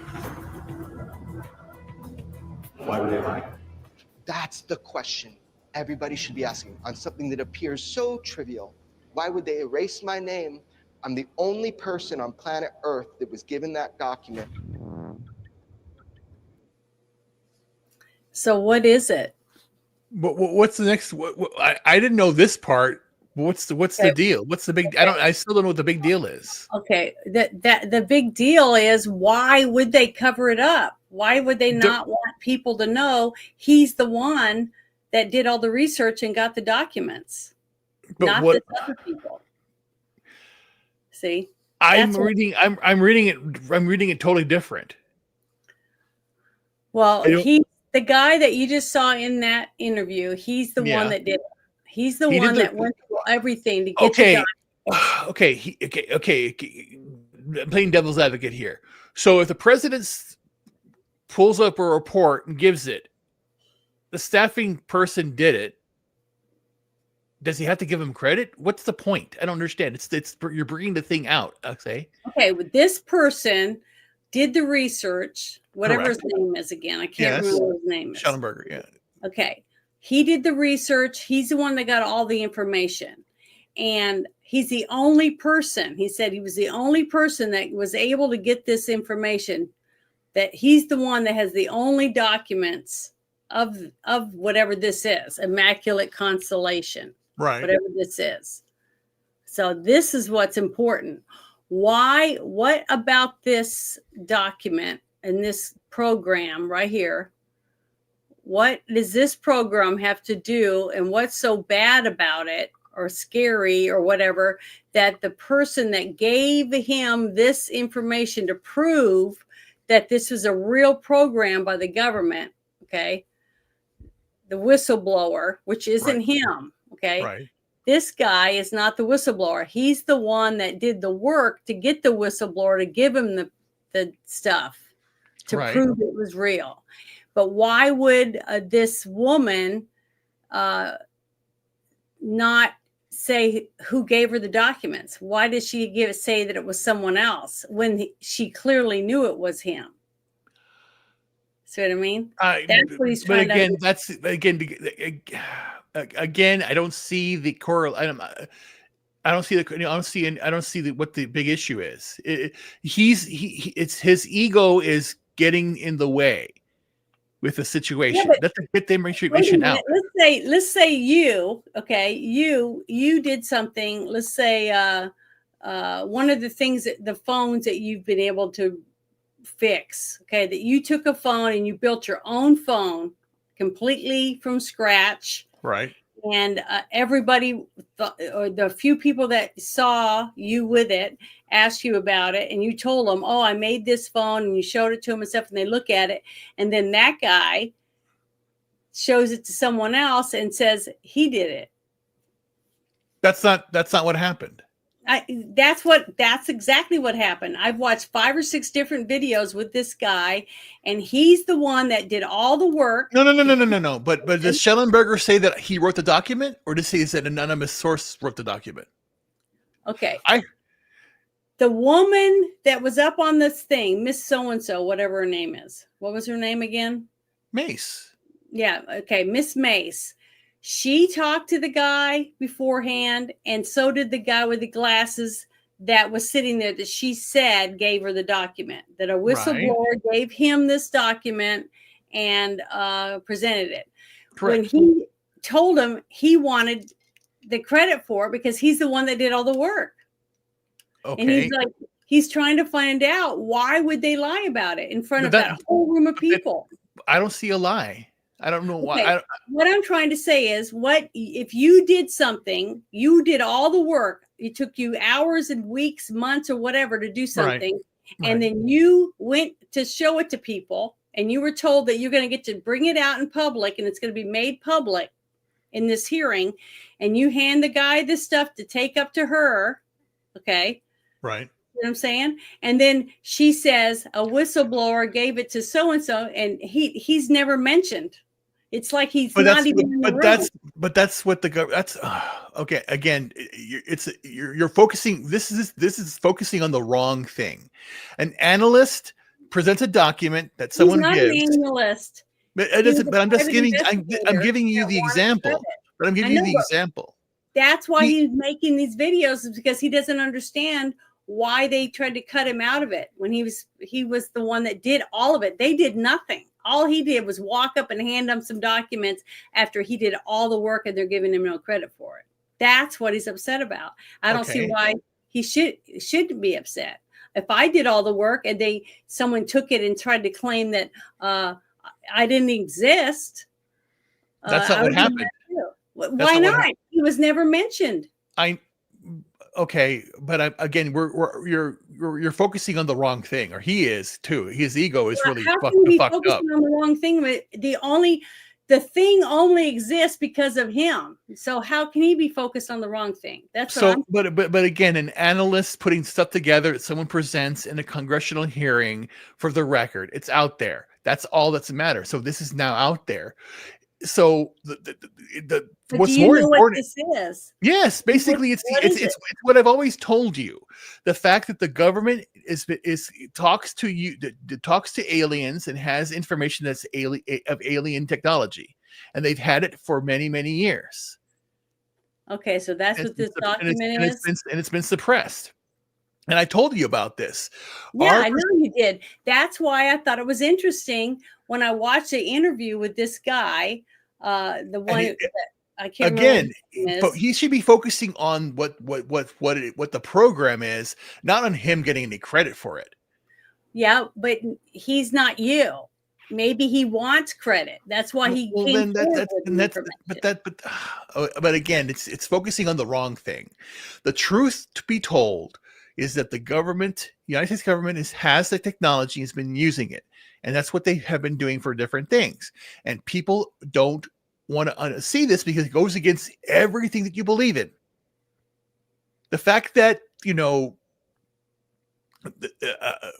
says right here, Schellenberger did not reveal the whistleblower's precision role or whether they were employed as a Defense Department employee or as a contractor. He did tell News Nation that he met with the whistleblower and verified their credentials and also independently confirmed the existence of the program with unrelated sources. Right. So, this is detailing all the stuff that he did do and how he was able to get the documents in the first place. So, now, is he an investigative journalist or something? What is? Yeah, he's an investigating journalist, and he did this. So then he can. All he has to do is just say that he did it, and that's it. Yeah, I'm the whistleblower. Fine, whatever. But again, I don't see a problem. I really don't. Because again, the program is the program's a program. The program has to come out. And again, in the end, I'm more focused on Immaculate Constellation as a program that has to be exposed. Not the person exposing it. That's irrelevant. That's totally irrelevant. Mm-hmm. Yeah, but have you heard anybody on the news or anything talking about this program? No, they don't. They won't talk about it. Yeah, see that's maybe that's what he wanted. Maybe that's what he wanted. Why he wanted his name on it, so that he could get more information out there. That he's the one you can go out on X. You can do it anyway. You can do it like a normal person. You don't need to have a pomp and circumstance because it has to come out. Well, no, he wanted somebody in the government. That's why he wanted to use that woman or someone like her to come out. Because if it just came out on like Alex Jones' show, no one's going to believe him anyways. You see what I mean? Yeah, but he was trying to do it in a manner where it would have legitimate added to it. You see, right. It's done by the government. That's what I think he was looking for. Except he wanted his name on it, not this other person's name. Right. Just because he happened to be sitting there and he was the one able to get the paperwork put in for the meeting, then they got the credit for it. And he didn't think that was right. He thought that was wrong, and that he was upset because that woman, whatever her name is again, I can't remember. Nancy Mace, she's a friend. She's someone we trust her. Again, this is taken out of context. Yeah, but no, we just saw what happened at the meeting when she presented. I saw nothing. I saw nothing. All I saw is someone whining about not getting credit for something. Okay, I saw like 5 different videos, and it showed the whole meeting and him handing over the paperwork, and there's plenty of pictures of him handing the paperwork out of his bag to the little guy that runs around and passes stuff out. Right. And she knew who he was because she comes over after the meeting and acknowledges him, and he says, "Why didn't you admit who it was me?" or something like that. But why? She just walks Okay. past him and acts like she ignores him. So Yeah, but again, we're focusing on the wrong thing. The program has to be exposed. It's now out there. It's part of the congressional record. That's a good thing. It's like all good stuff. yeah, It's that's what he said they wanted. They wanted to get it out there. So it says what's up, what's next for this. Oh, hey, there he is. Hi, have you been listening to what we're talking about, arguing a little bit? I've never heard of it. I mean, I've heard Ruben talk about it a little bit, but again, I finally saw the document. And when I saw that guy was upset about it, that's why I started watching it. I was like, what's going on? I don't understand what's going on. And that's what I was trying to understand. Yeah, our reality is not our reality. I've always told you that. We live in a 4-dimensional part of the greater universe. Yeah, I know he's not the whistleblower. He's the one, though. Corbel, the guy that we saw in that interview, he's the one that went through all the work to get the documents in the first place. And he was upset because an analyst. They knew who he was.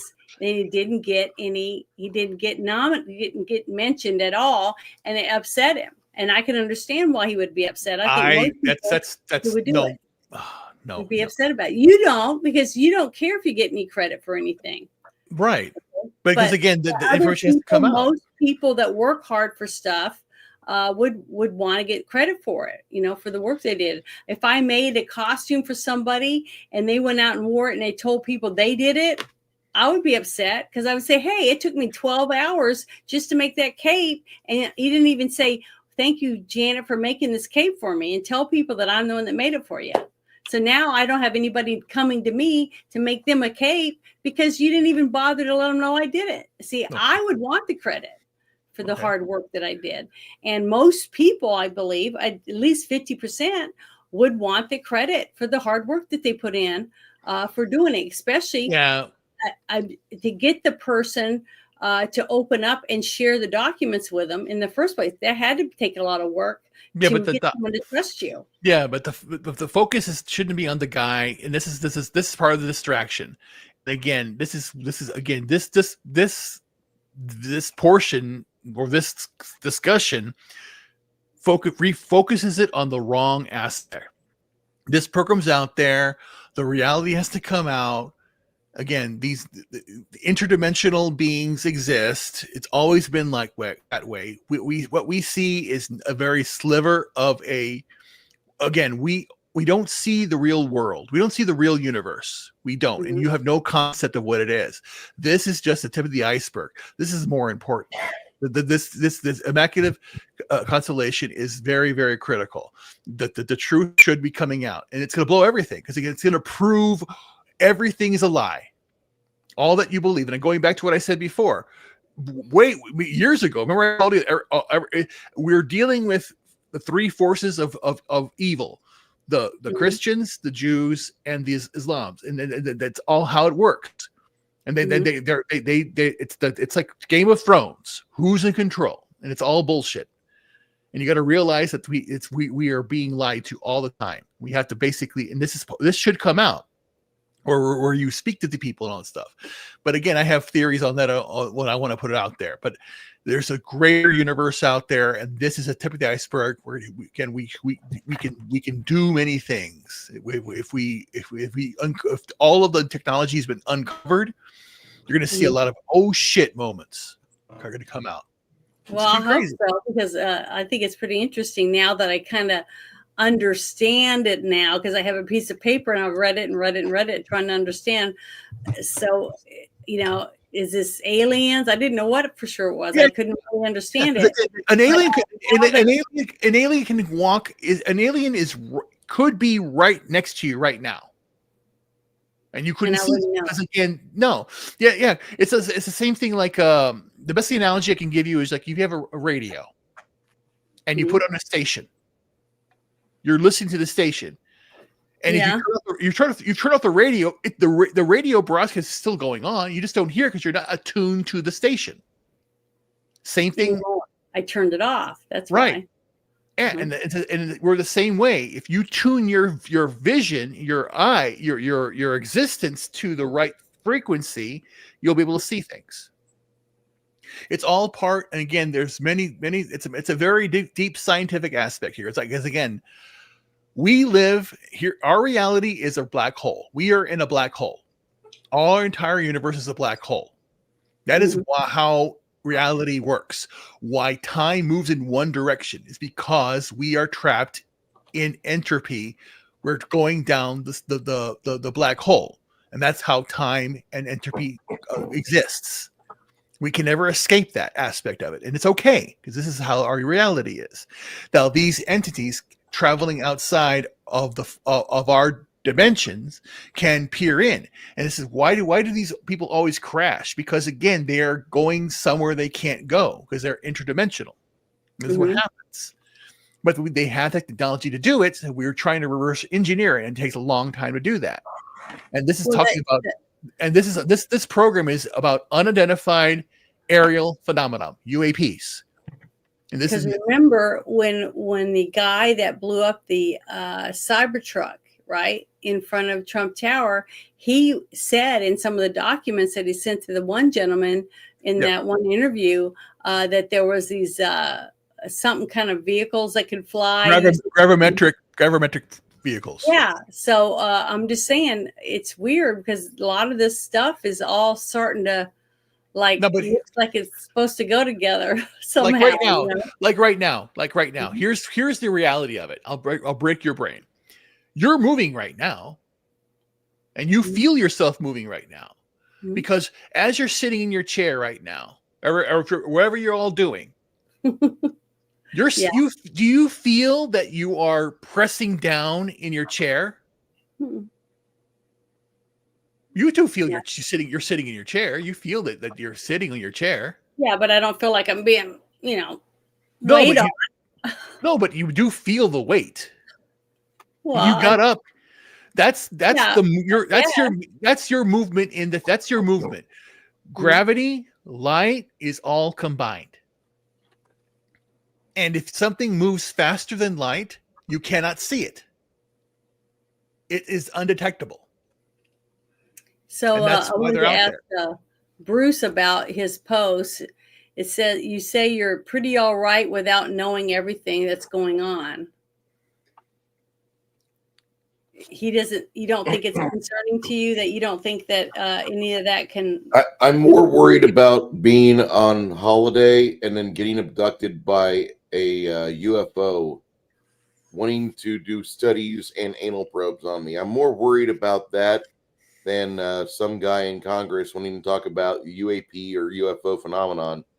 Because to me, the thought of being out in just anywhere and then being abducted for an anal probe, that concerns me more than, oh, well, we traded information with these aliens so we could have faster than light travel, or we traded information with these aliens so we could have the secret to universe, and they didn't even know what they were doing, because back in World War II, the radars, the radar that we were using back post World War II Korean War era was responsible for more UFO crashes than anything else. The signals coming off the radar would interfere with whatever that little machine was, and you'd have a wreck somewhere. That's Kecksburg, that's Roswell, the 3 wrecks of Roswell. You have multiple instances, and whatever it is that they did, now they're able to do surveillance without the danger of wrecking their craft. But at the time, whatever we were broadcasting in this other dimension where they operate typically, whatever that radar was doing, they were having a real issue with it. So they're real. Nobody gave a shit when we came out 4 years ago. Oh, by the way, UFOs exist. Aliens are real. We're in the middle of COVID. I'm trying to get diapers. What do you do? Yeah, I saw those. I saw those interviews with people in somewhere in government. Was it Congress or whatever? Mhm. And they were coming out and talking about stuff. I thought it was great, but the thing is, then all of a sudden it stopped. Well, they were coming out with more stuff. Why is that? Why is that? Janet, why did all I this don't discussion know. stop? I don't know. I figured that was because they just didn't want anybody talking about it anymore. And I didn't know. There was one, I believe, congressman that wanted to get things out there regarding it, and then Dick Durbin shut it down. So that's the problem. Again, people know what's out there. They can do stuff about it, but what's it say? It says he recommends reading Jacques Vallée. Is how you say his name? Vallée. Pastor Yeah, starting with Passport to Magnia. Is how you say it? Magonia or something? Magonia. Yeah, it's the best explanation for the UFO alien abduction phenomenon I've ever seen.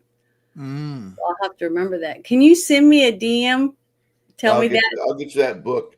So that I can read it, because I'm really interested in this kind of stuff. It's just that it's just really hard to get anything good. Sorry, I'm so sleepy, guys. Oh, hope I can stay awake a little longer, but I'm really tired. I've been up since 4.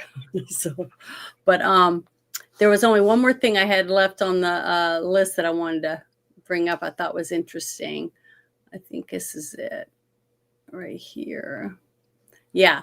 Okay. This was something I thought was pretty cool. It says more than 15,000 medical officers signed a petition urging the Senate to reject RFK Jr.'s nomination as HHS secretary. I thought that was interesting. Why, I wonder. But here, I want you to listen to what he's saying. I said to Oops. at that time, you've said publicly that I've been dishonest about that. Can you show us a single pre-licensing safety trial, placebo-controlled safety trial for any of the 72 vaccines required for American children? And he made that show of looking through a file, and he said, well, they're back in Bethesda. And I said, will you send them to me? And I never heard from him again. So we sued the HHS under the Freedom of Information Law. After a year of litigation, they sent us a letter which is posted on CHD's website that acknowledges that they are now not able to locate a single pre-licensing safety trial, placebo-controlled, for any of the vaccines that are now mandated for children. These are zero liability vaccines. I'm not anti-vaccine, but I think we need to be honest and we need to have good science. I spent 30 years trying to get mercury out of the fish in this country, and nobody ever called me anti-fish. I said to them at that time, nobody ever called him anti-fish when he tried to get mercury out of your fish, but they call him anti-vax or vaccinations simply because he's trying to get them to show the work that they did. How'd you come up with these answers? That type of stuff, these with trials and things like that. And I thought that was pretty interesting.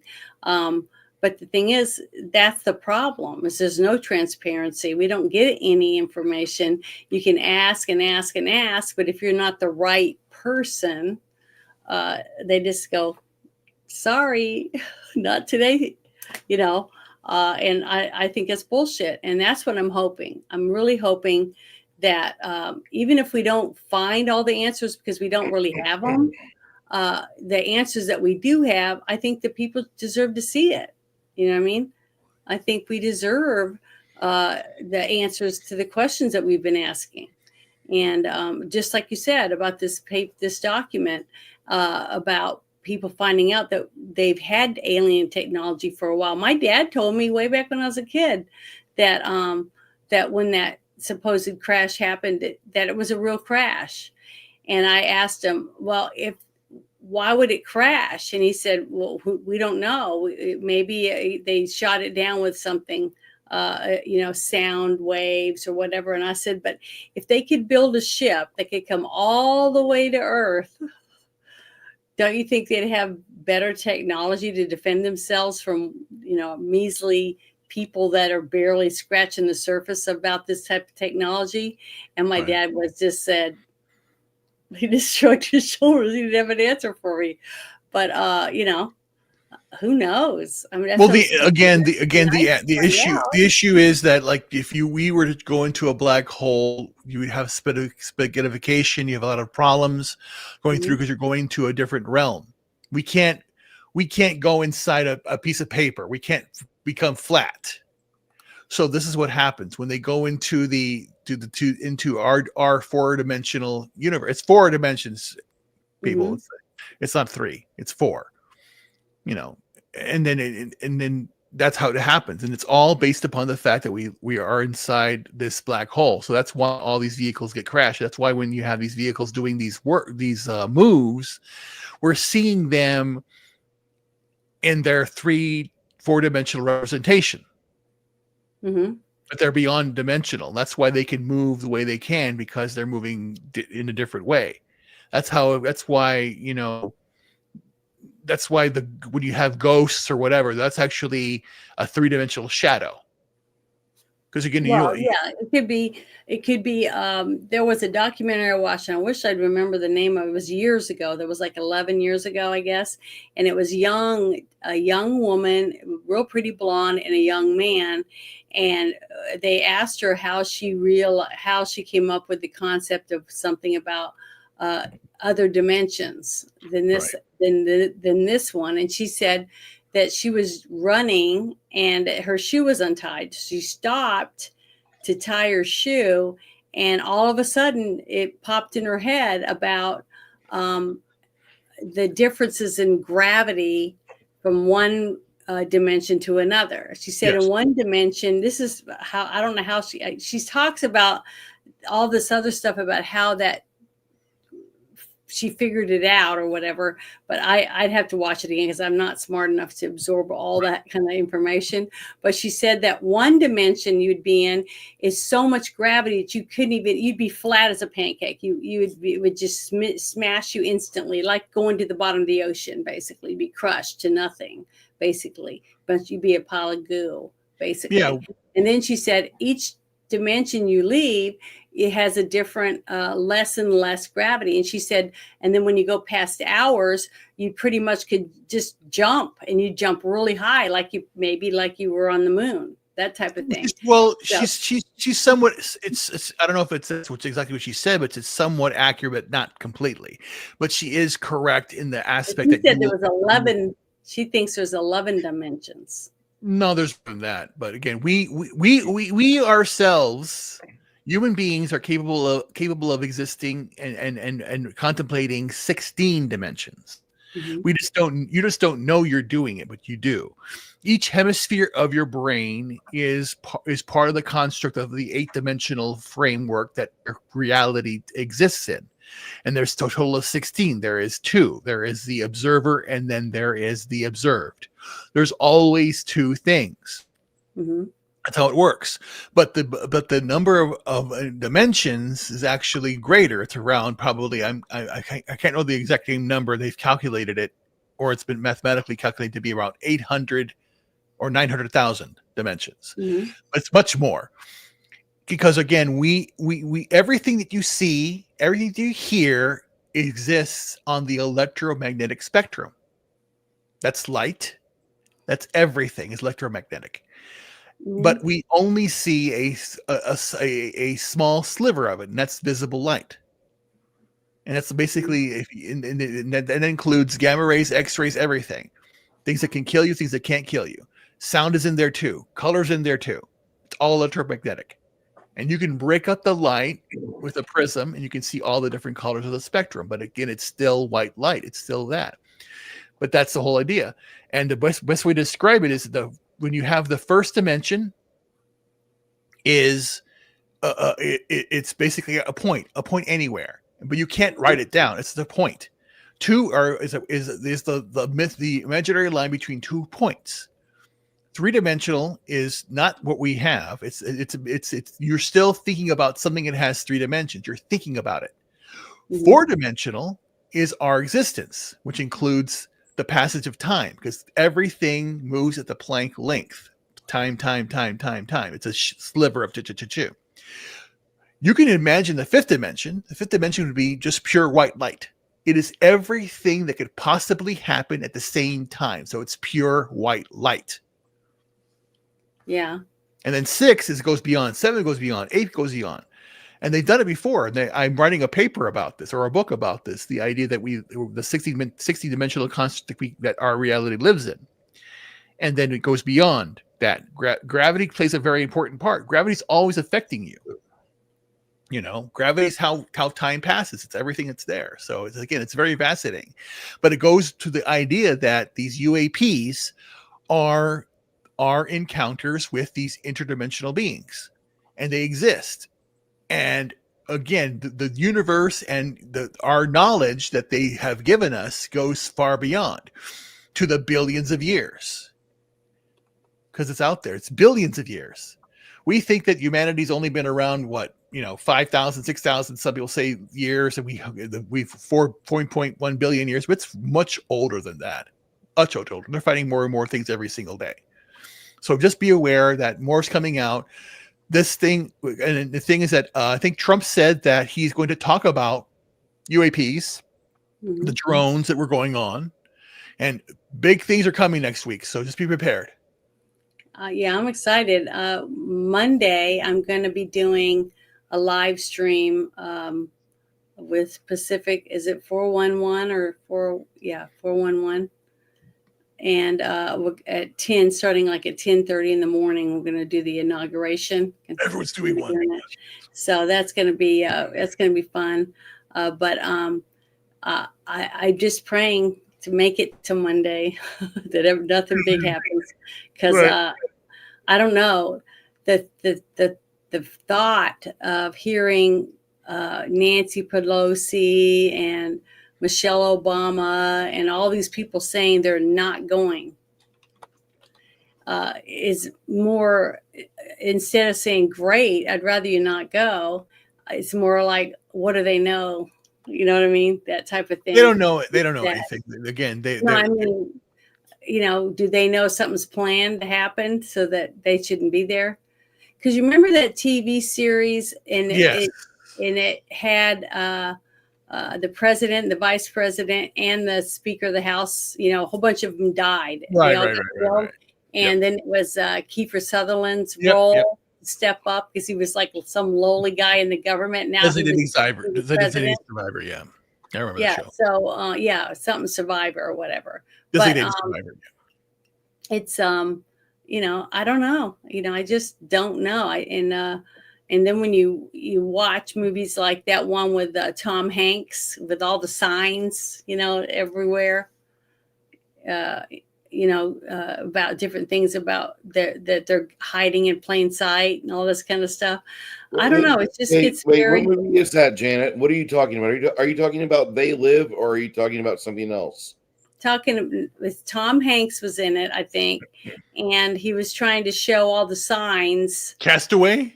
No. Well, I'm being jokey. I'm being jokey because he's going from one place to another, and there's stuff he's trying to show everybody how you read this, and it takes you to another place, and you lift the tile up and look underneath, and there's a book, and then they open the book, and it tells you about somewhere else, there's another statue to go to. It's like a map or something. That sounds like National Treasure. But I was being jokey because Castaway has that. It's a pedophile movie, basically. It's telling the truth about the pedophiles, because Wilson, the blood. Yeah, I saw that. I saw the bloody face is like one of their things for the pedo stuff. So. Yeah, from the face off the ball. Da Vinci Code? No. Yeah, that might be it. It was Da Vinci Code. Yeah. Was he in that movie? Yeah. He was. Okay, that's it. That one. Like this government hiding all these things, and you pretty much have to have a scroll and a map and a compass and all this stuff to figure out the stuff that's going on. That's what I was trying to. I couldn't remember the name of it. The Da Vinci Code. It's That's pretty it. close, and that is it is pretty. I know it's fiction, but it's pretty close to almost being the truth. But it's not. It's just fictionalizing it's. Again, it's one aspect of it. That is just again, like I going back what I say. It's going back to the Christian dogma. It's exposing It's what just that like is. that movie with Mel Gibson where everybody makes it look like he's nuts when he knows that people Conspiracy are trying to kill him. theory.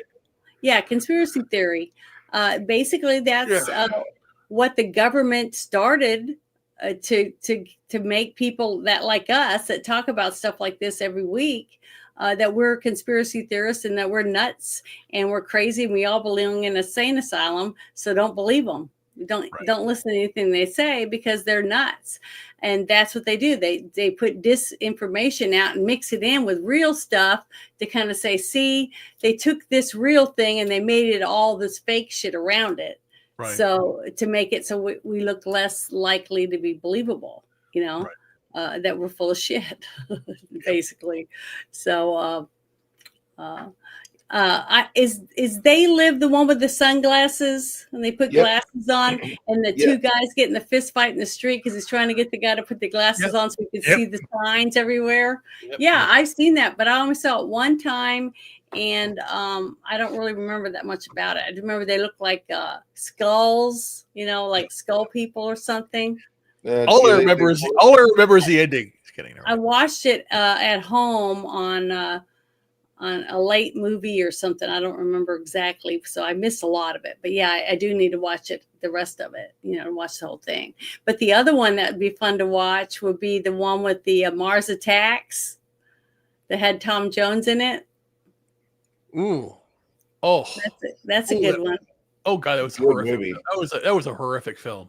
I know, but it was a good bad movie. Oh And no, Bruce no! likes bad movies, right? That was one of the movies. That was one of the worst movies I've ever seen. I stopped watching it. It was just If so you dumb. want to see the worst movie of all time, besides the one that I only saw 10 minutes of, it's a movie called Rabbit Test that my mom had. I think it was on VHS or whatever, and we were watching it going, yeah. You know what was really, the dumbest movies of all time? It was bad. I don't know how they are made. They're on not on TikTok. I see them on Instagram.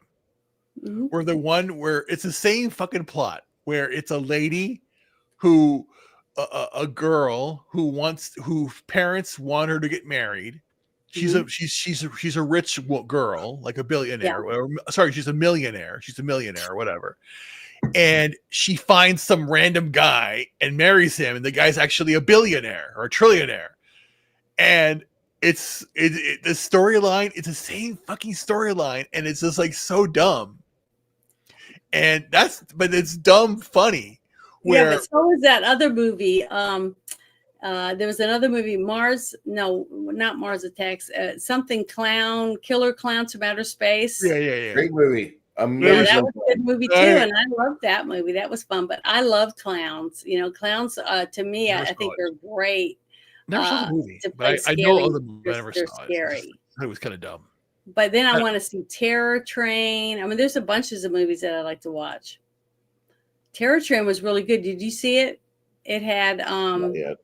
I have no idea. It has David Copperfield's in it when he was a really young magician.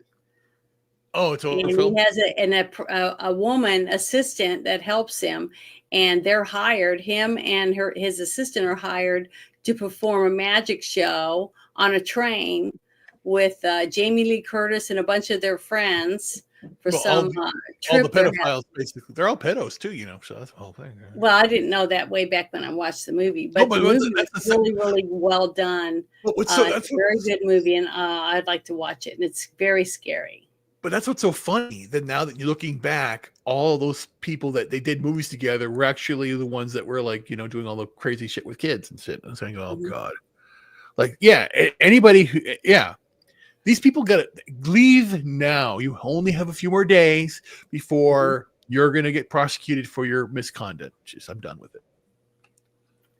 Well, they won't be prosecuted on day one. No, thank you. So they have to go to court and everything because not everybody's been put in their positions yet. But man, I can't wait to see Kash Patel go through his whole confirmation. That's one I think would be I really want to watch. So they don't do them on the weekend, do they? No. I don't think so. Okay, so maybe it'd be Monday. I'd like to look it up too and find out what day. Does anybody in the chat know what day they're going to do Kash Patel? Probably Tuesday. Oh man, it's going to be good.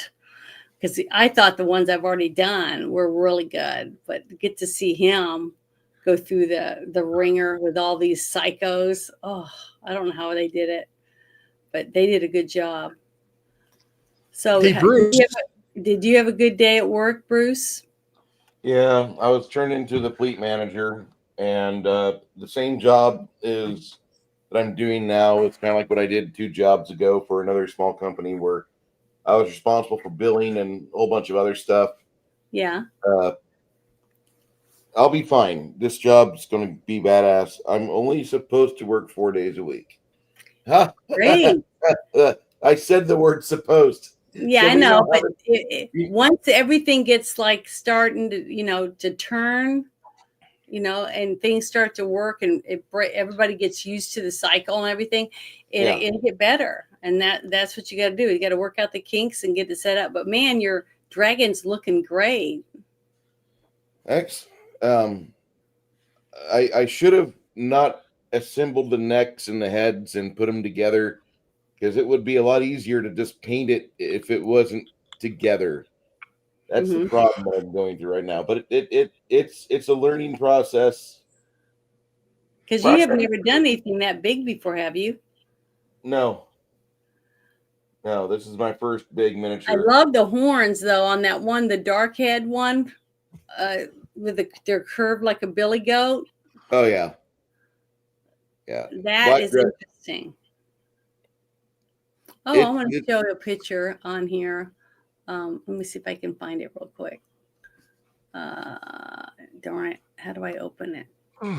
Oh, wait. I know. Let me go to X. Because I posted a picture of a beautiful picture that I colored. And it turned out gorgeous. Nice. Yeah, here we go. I'm going to click on it, make it bigger. And then I'm going to share it. Look at this beautiful dragon. If you could make me something like this would be awesome. See that? Janet, I'm gonna put together something for you, and you just go through it. There's gonna be a bunch of options. But what do you think of that one? Isn't it beautiful? It's a nice dragon. That's a big white dragon. Oh, it's kind of furry. It looks kind of furry, but also it's got scales. But look at its wings. The wings look like they've got fur on them. It's so pretty. And its tail, oh, it's gorgeous. Well, Turned out really good. You know what's so funny? That this is more accurate than what we've been led to believe, or what people believe. The truth is that all dinosaurs had feathers and fur. We just assume they don't. It's something that we have, assumed based upon what people have Well, some done. fossils that they've found proves that they have feathers. Right. So I think that's really interesting. Yeah. Well, all of them did, because they are birds. They never went away. They're just birds. Birds are dinosaurs. And the other thing that people still tend to think that don't understand is, if you think of Greek architecture and Greek statues, you think that they're white. They were colored. They always were colored. We assume that they're white because, again, the paint went away after 1,000 years and it's no more paint. Yeah. But they've done scans on the statues, and they do a special light or whatever. They can see it. Oh, and the colors are still there, and they can do recreations. But it looks weird because we're used to them looking a certain way. So that's the thing. People, again, it all goes to one thing: the reality you think is reality is not, and you have to basically relearn everything, and that comes with everything that's going on in the world. Sorry, falling asleep. But yeah, me too. I'm really sleepy. But Bruce, I tell you that I woke up the other day, Wednesday morning. I woke up and my eyes were almost swelled shut. Yeah, you said that. What the Yeah, and doctors they're say. still itchy right now. I mean, my right eye is like, oh, I could just gouge it out. Right now, it's just so itchy. But it was weird because we had that beautiful snow and it was great. And then 2 days later, it started thawing out, and that's when I said, God, my nose is running, my eyes are itchy, my eyes are watering. It was almost like my body thought it was springtime. So it's weird. But then I also got my shots that day, and then I played that game that night, and I was like, I'm not going to go on camera because my eyes are so swollen. But I kept using those little, it's an eye shield thing I have, and you put it in the freezer, and you put it on your eyes. So, oh well. But I kept taking Benadryl and stuff, trying to not fall asleep, because 2 Benadryl and I'm out. So it's like, can't take another one. I'm not going to wake up. Yeah, thank you. That is a beautiful dragon. It's on a coloring app that I have, and I like to sit and I color on that and stuff like that when I'm bored and have nothing to do. And before I go to bed, I'll lay there and I'll color a picture or whatever because I just love coloring. That's why I really want to paint something. I really want to do one of those things. But I just don't know what yet. I've got my 2 ships. I've got my Star Trek Enterprise, and then it's a bird of prey that I want to paint, and then I also have a little shuttle that I want to hang them from the ceiling. I want to have hanging with fishing line, like the shuttle's going between the two ships. I think it'll be really cool once I do them. They got that big rhinestone picture of the Enterprise by the nebula on the wall, so I'll hang it right there above that. I think it'd be really pretty. So we'll see what it looks like when I'm done. If I can ever get them painted. Yeah, I've been to a Hero Dorge. I don't know what that is. I've heard of Hero Forge. Is that what you were saying? Me? No, grumpy old Ninja Katarno or whatever said that on a Hero Dorge, Hero you Forge, make you make your your own own miniature. Yeah. miniature. Yeah, you can go log on to Hero Forge, build a login, Yeah. and you can make your own figure. How do you do that? Go to Hero Forge, I believe it's heroforge.com or .net. And it shows you how to do it? It doesn't show you how to do it. You start experimenting with it. You'll be there for 4 hours. Okay, Seriously. so I could take that picture and put it on there and they'll make me one? I don't know if they'll do that specific one, but Something they close to give that. you the tools. They don't help you out. They just give you the Oh. complete toolkit. Yeah, because if I could get a 3D, I wish there was a place around here where if you could own your own business and start a business and sell, have some 3D printers in there and let people come in and pay They do you. that. You can go. No, I'm talking about near me. I don't have anything like that. Yeah, but that's what I'm When saying. you You pay could. someone, you go in there and say, "Oh, I want to use this machine like it would be a pinball machine or whatever," but instead it's a 3D printer, and you put in all your schematics and print out whatever it is that you want to build yourself. But you pay them to use their stuff. See You what I already mean? could do that now. Like a Kinko's. Yeah, but you could do that now. What's it called? I don't know, but it exists. I know it exists. You can design anything you want, and then you can send it somewhere as a file to somebody who can actually print it out for you. Companies Yeah, do but this. I mean, have a place that actually has 3D printers in it. Yes, and then they with do. all the colors, and you go in, you get the stuff, and you use the machine, and you print it yourself. Yeah, well, they do That's it for what you I if you would don't. like to have. If I had the money, Yeah, I would well, open yeah, something like that. that does exist. That you can do that. There are places that do that. They will. You won't be able to do that on Hero Forge. Hero Forge gives you only humanoids. Right, but Oh, you again, can this is just make people. You can It's only make basically people. Oh my Yeah, isn't that where some of the pictures came when we were first building my first character? Yep. And she had the raven. Yep. Yeah, those are really cool. Those are some really good, cool pictures and stuff.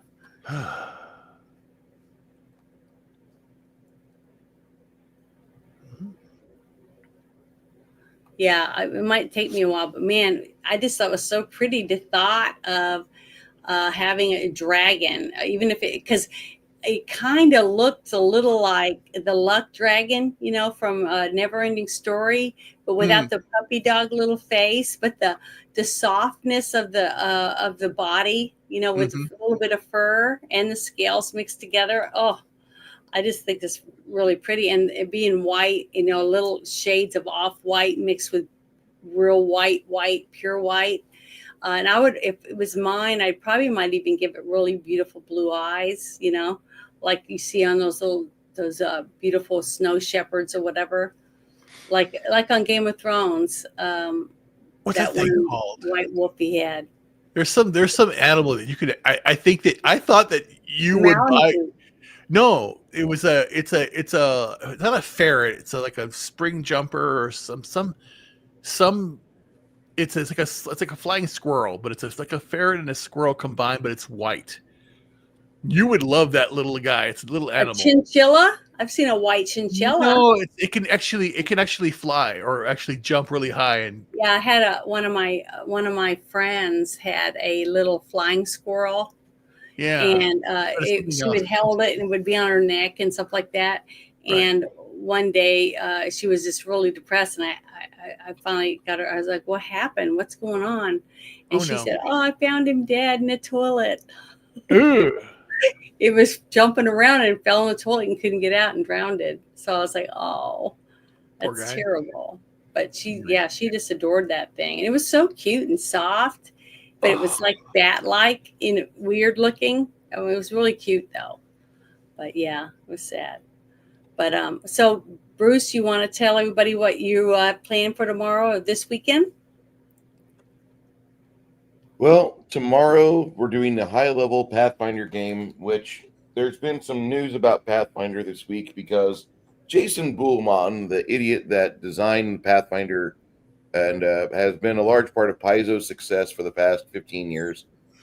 He made a comment earlier and said, because our new VP, our new president-elect VP, JD Vance, he's a gamer. He's a younger guy than myself. He plays Magic the Gathering, and somebody else made the comment on X where, oh my God, if JD Vance plays Pathfinder, I am so down to offer him a chance to play with us. I've got all the books and everything. Yeah. Here comes Jason Buhlmann, the little fascist faggot from fucking Redmond, Washington. And he says, if JD Vance plays Pathfinder, I demand he send his books back. We have no room for fascists in this space. Said the fascist. Said the fascist. Yeah. He called JD Vance a fascist. These people are fucking idiots. So conservative gamers all this week were like, hey Paizo, give me the shipping address. I'll send you back every fucking thing I bought. Right. And Paizo kind of doubled back. Oh no, we were not. He's willing. He's able to say whatever he wants. It's his personal statement. But we as a company do not endorse the sending back of books for a refund if one has a particular view about society. And so Paizo kind of pissed everybody off. And I've been running their game since 2008. It's the last time that's going to happen. This campaign, when this campaign's over, I'm shit canning the rule set. It's just going to be used for fucking structure and framework that I write my own system. Because I look at a lot of different systems, I see what works. And like next weekend, I have my own system that I run. Janet has access to the 150-page document that has been put out there so far for the players, but it's not finished. It's just not finished. It's going to be like 500 pages when it's done, and it'll be a labor of my life, which I'm willing to endeavor, because an RPG should be for fun and enjoyment, escapism. Bringing your fucking personal views in the RPG community and saying we don't support your lifestyle That's just not the goal of what playing RPGs is. You grab a rule set, you grab a game system you like, and you play with friends. That's it. And then when you're done, you put it up for the week because you have to go back to real life and pay your bills and be fungible, be an adult, maybe deal with younger kids or family members. That's what you have to do. It's something you do as a endeavor for relaxation. But this fucking idiot, Jason Bulamon, he of course once an idiot liberal gets a hold of something, they just completely go off the rails with it. The train leaves the tracks, and that's exactly what happened. Everything in society has been a slippery slope. Yeah, and they turned everything into a fucking culture war. So I'm not worried about anything he says or anything people want to critique me on. Hey, if you're not at my table, if you're not the type of person I would want to play with, that's great. I hope you find a group of people that you do want to play with. But I'm not going to support Paizo anymore. I've got a whole floor to ceiling set of books that supports their system, and I'm not going to buy anymore. I haven't been buying their shit since 2016. It just they stopped writing the first edition. They started their second edition beta test, and when I saw that on page 6 of the beta test, you have to give everybody a space at your table. No, fuck you. My table's my table. You don't tell me how to run. Right. Yeah, it's just insane. Who run it's for? Insane. With you had Bud Light, you had whatever, all these other companies, Targets. Fucking Tractor Supply Company. Try that shit. People reject. Oh yeah, Tractor Supply. Yeah, and again, have it boggles the mind. You still have companies and individuals wanting to sound off, and they're reading the same old NPC liberal hive mind bullshit of fascists. They look in the fucking mirror. You're being fascist by being a dick. Again, no, but think about it. They were doing the same thing with attacking the person, like they did with Henry Cavill, like they did with Gina Carano, like they did with Trump. Again, they're going after individuals that want to have fun and do things. You want to play this game, play your game, and then if you want to have whoever's there then playing this game, then play this game. But then you try and basically, I think that was the other one, the Magic the Gathering or someplace. I heard a news article or something that someone's reported that they were basically changing it. They were adding pronouns. They were doing this and doing that. And they had to do it. And I went, again, no. I will not do this. I'm not going to do anything that's mentally ill. Because there are only two genders. Anything and then trans women are men, and this is bullshit. This bullshit has to end now. Well, and again, one thing that popped in my head earlier that Bruce wasn't here for when we were talking about Pam Bondi. Oh yeah, and you made that comment about how old is she? Yeah, do you know how old she is, Bruce? Like what, 55, 60? She's 59. 59. She's smoking hot, but I mean, I know, but also Kristi Noem is a grandmother. All them conservative women are hot. And she was interviewed today too, and I was like, wow. I made that comment. I was like, I'm watching 3 different women go through this, kill the witch, basically, shit. Yeah. And then you see, what was it, Pete Hemsworth, is that how you say his name? Hegseth? Big Hegseth, yeah.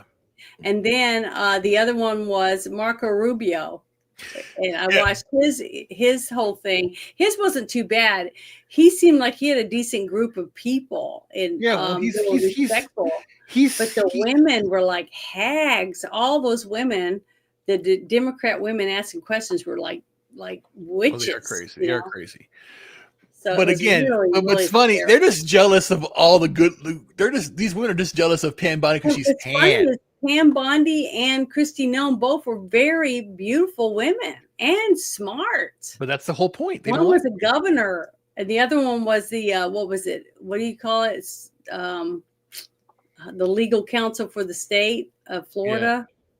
I don't know what that's Attorney called. General of Florida. Attorney General. And she'd already had that for the state of Florida. So now she might become that for the, our whole country or whatever. We'll see. Yeah. Yeah, but it's true. I was talking to Haya about it because she basically she was saying all of these women are so hot. And I go, yeah, they are, just like you, baby, just like you. Yeah, and the thing is that if you just take care of yourself and you have pride in yourself, See? I know. I Bam. I went, oh my.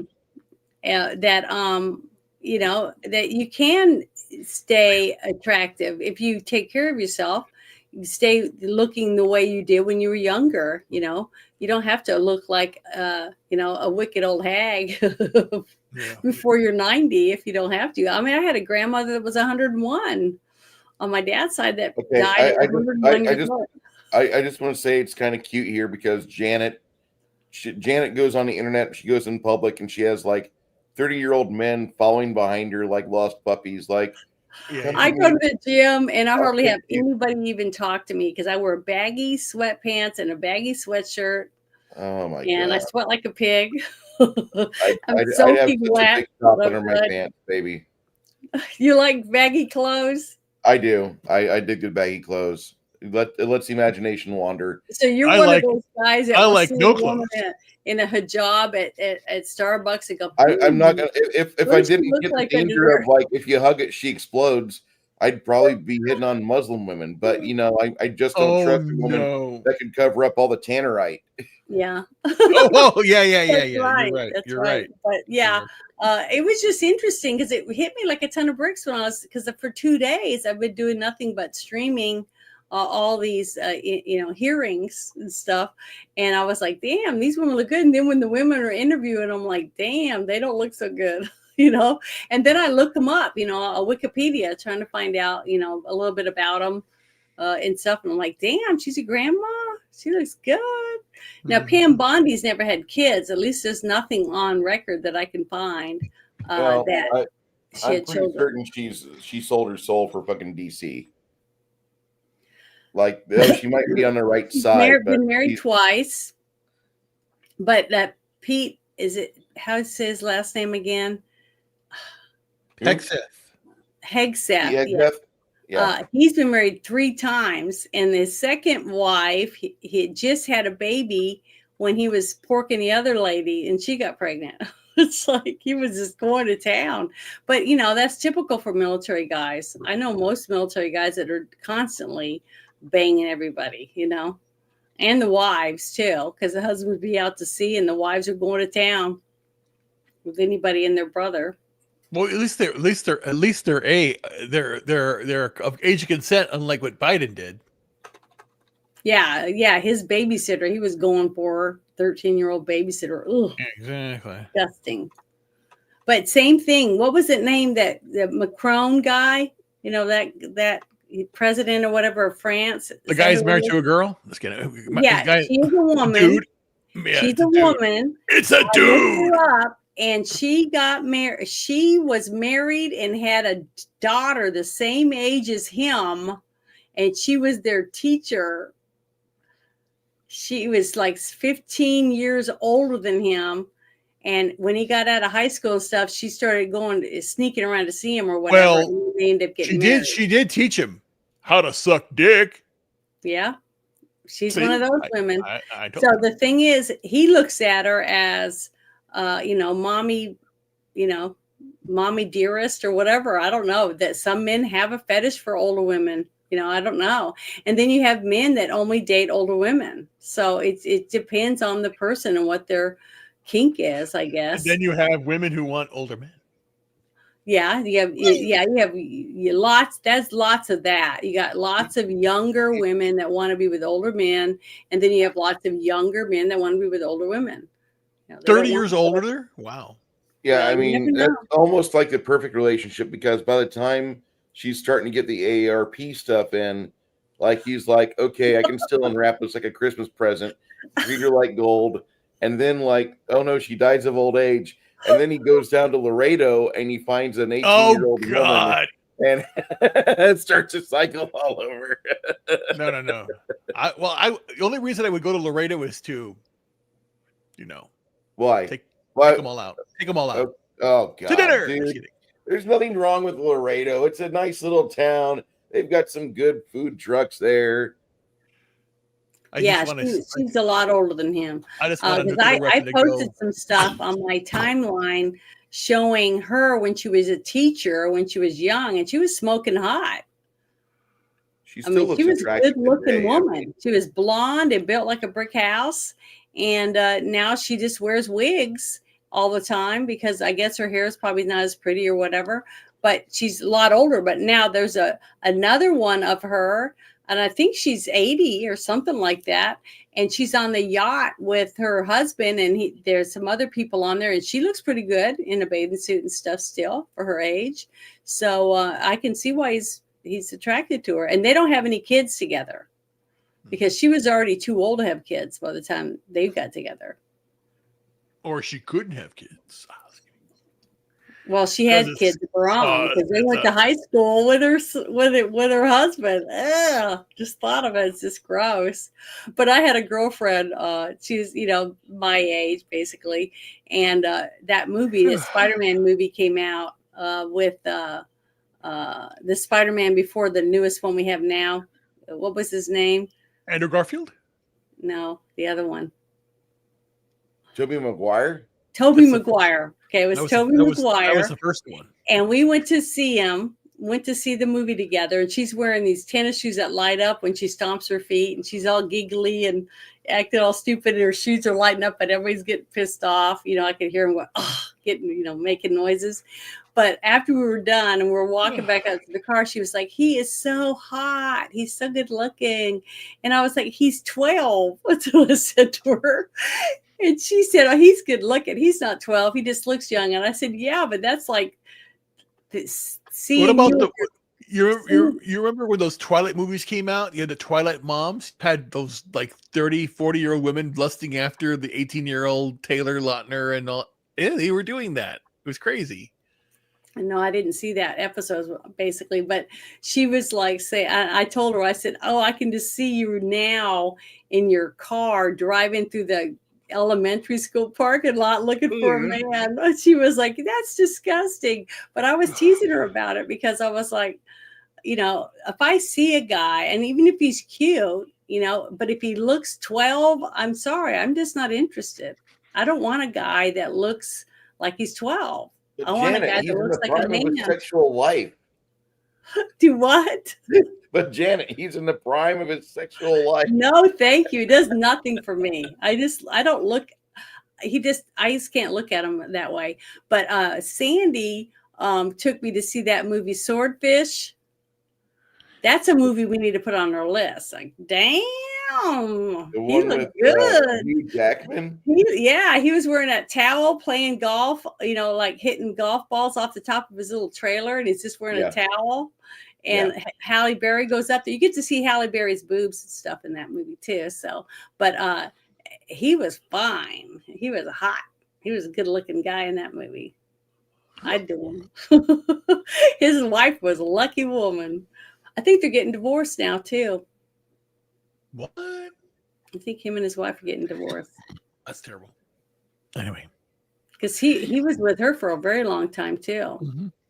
She was a lot older than him, so he likes older women. So, but I don't think the woman he's dating right now is older than him. Some little tiny, skinny little brunette that he met on Broadway or something. I think he's dating now. What? Mm-hmm. Anyway. What time is it? But yeah, I got a 6 foot tall cardboard cutout of him wearing a black suit right there behind my computer. Hugh Jackman. I think it's funny, but I guess I'll let everybody go to bed so we can get up early because it's it's almost midnight. No wonder I'm so tired. Been up forever, it seems like. But thank you guys for joining me tonight. I appreciate it.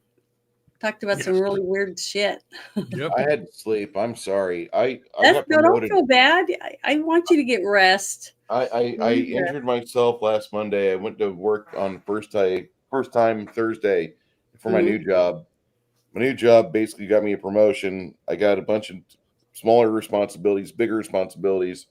I'm doing the same stuff as I was before. We got 13 hours in each day. And it looks like from now on, I should be scheduled from Monday to Thursday. Friday, I'll be doing stuff, but not in the truck because you got to have one day where you're not moving around like an idiot. And people, they call up all the time. Like, I swear to God, if you use the word emergency in your fucking voicemail, I'm going to bill you for emergency service. And if, like I told my boss, if I got to go out on Saturday, there's an additional $750 emergency fee for me to get in the truck. So that's not even including our emergency billing, emergency labor, emergency suck service. Like, I need an extra $750. And he's like, that's fair. Because, like, on weekends, we don't want to work. We need to have our time to recharge. I'm like, yeah, it's hours of service. We're truckers. And we need to have time to reset ourselves. That's why the weekend is so important. Do it all through Monday through Friday or Monday through Thursday. It's gold. It's gold. Well, before I'm going to play this video before I leave, because I haven't played it in a while, but I really like it. So I'm going to play this before I close. Again, I'm going to play the Doge. Coming this spring to MXNBC, a groundbreaking series that will change the U.S. government and the world forever. Elon Musk and Vivek Ramaswamy, under the direction of former star of The Apprentice, Donald Trump, will challenge 3 million contestants to carry their load or hit the road. That's right. We'll be asking every government employee to prove their value. Hi, how are you? I'm fine. Just like in a good old-fashioned meritocracy. Welcome, everybody. Thanks for coming in. What would you say it is that you do around here? I mean, a lot of days I really do stuff. It's just there's not that much going on today. I helped Tanner and Blaze replace those heavy 5-gallon water containers. Tune in each week as Elon and Vivek measure every federal employee's value and efficiency. And time. So your study on how cocaine enhances the sex drive of Japanese quail. What's that worth to the American taxpayer? I think it's priceless. And get ready for the savings as those that don't make the cut get shown the door. The president wants to tell you something. Firstly, thank you for coming in today. And second, you're fired. The Emmy Award-watching viewers of Deadwood and Idiocracy present Doge Days, the purge of the U.S. government. There is a whole forest of dead wood out there. We got to get chopping, buddy.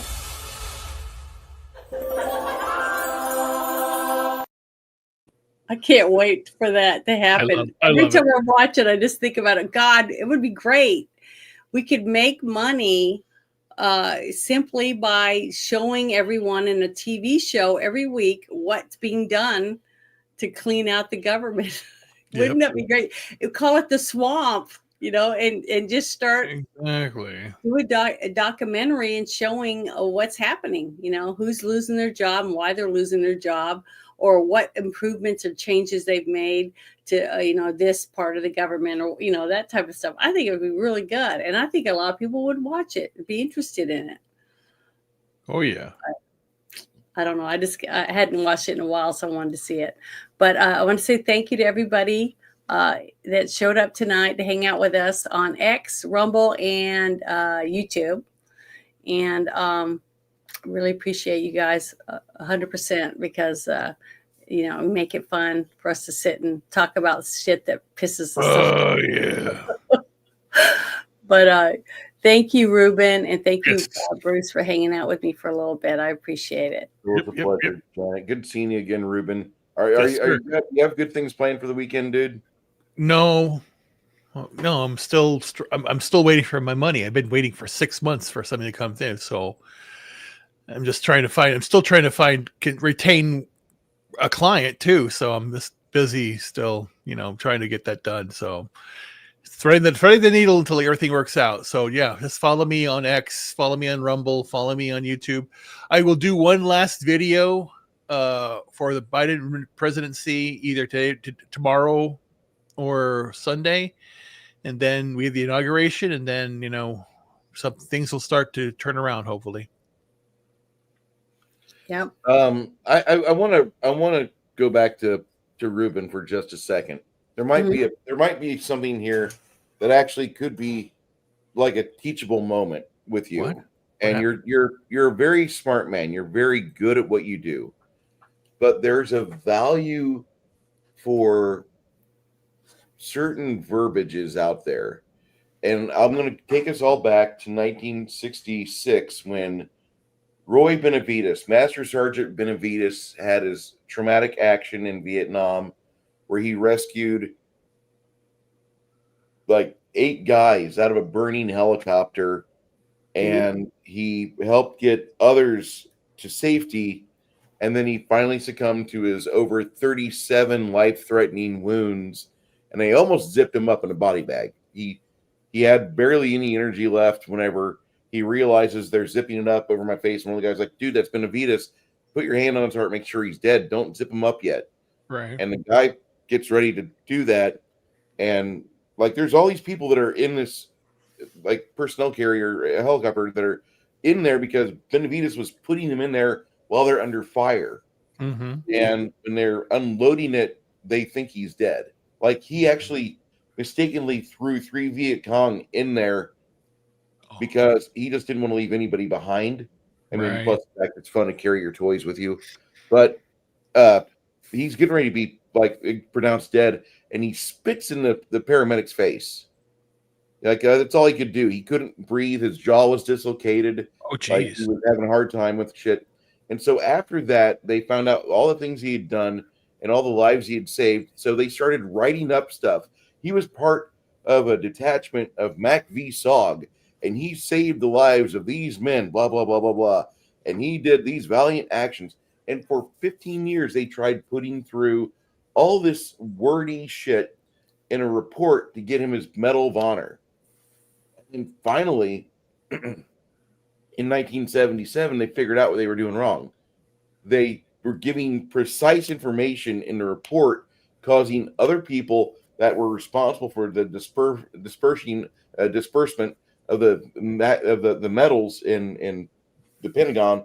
They were giving too much information, and so like, okay, well, his grid coordinates are here, and he's out with this band here. He's doing top tier shit. We can't give him an award for that, and so they rewrote it to be like, we were just west of our encampment with a detachment, and I saved the lives of these other soldiers, these other enlisted personnel. And he took out all the dangerous wording, stuff that like makes the people in charge of the Cringe. the classified, unclassified, top secret bullshit. He made their asshole unpucker.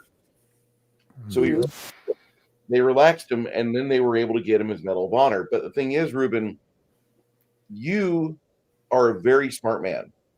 Uh-huh.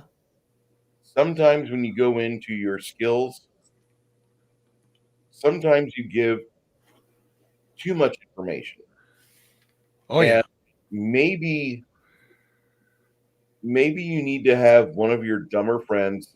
I'll look at if you want me to look at it, but somebody who's not quite as wise as you, as intellectual as you, have one of those individuals look at your sales sheet, at your advert, whatever you're trying to do to get people to pivot your way and be able to extend the handshake. Let's get this done, Ruben. Let's go for it.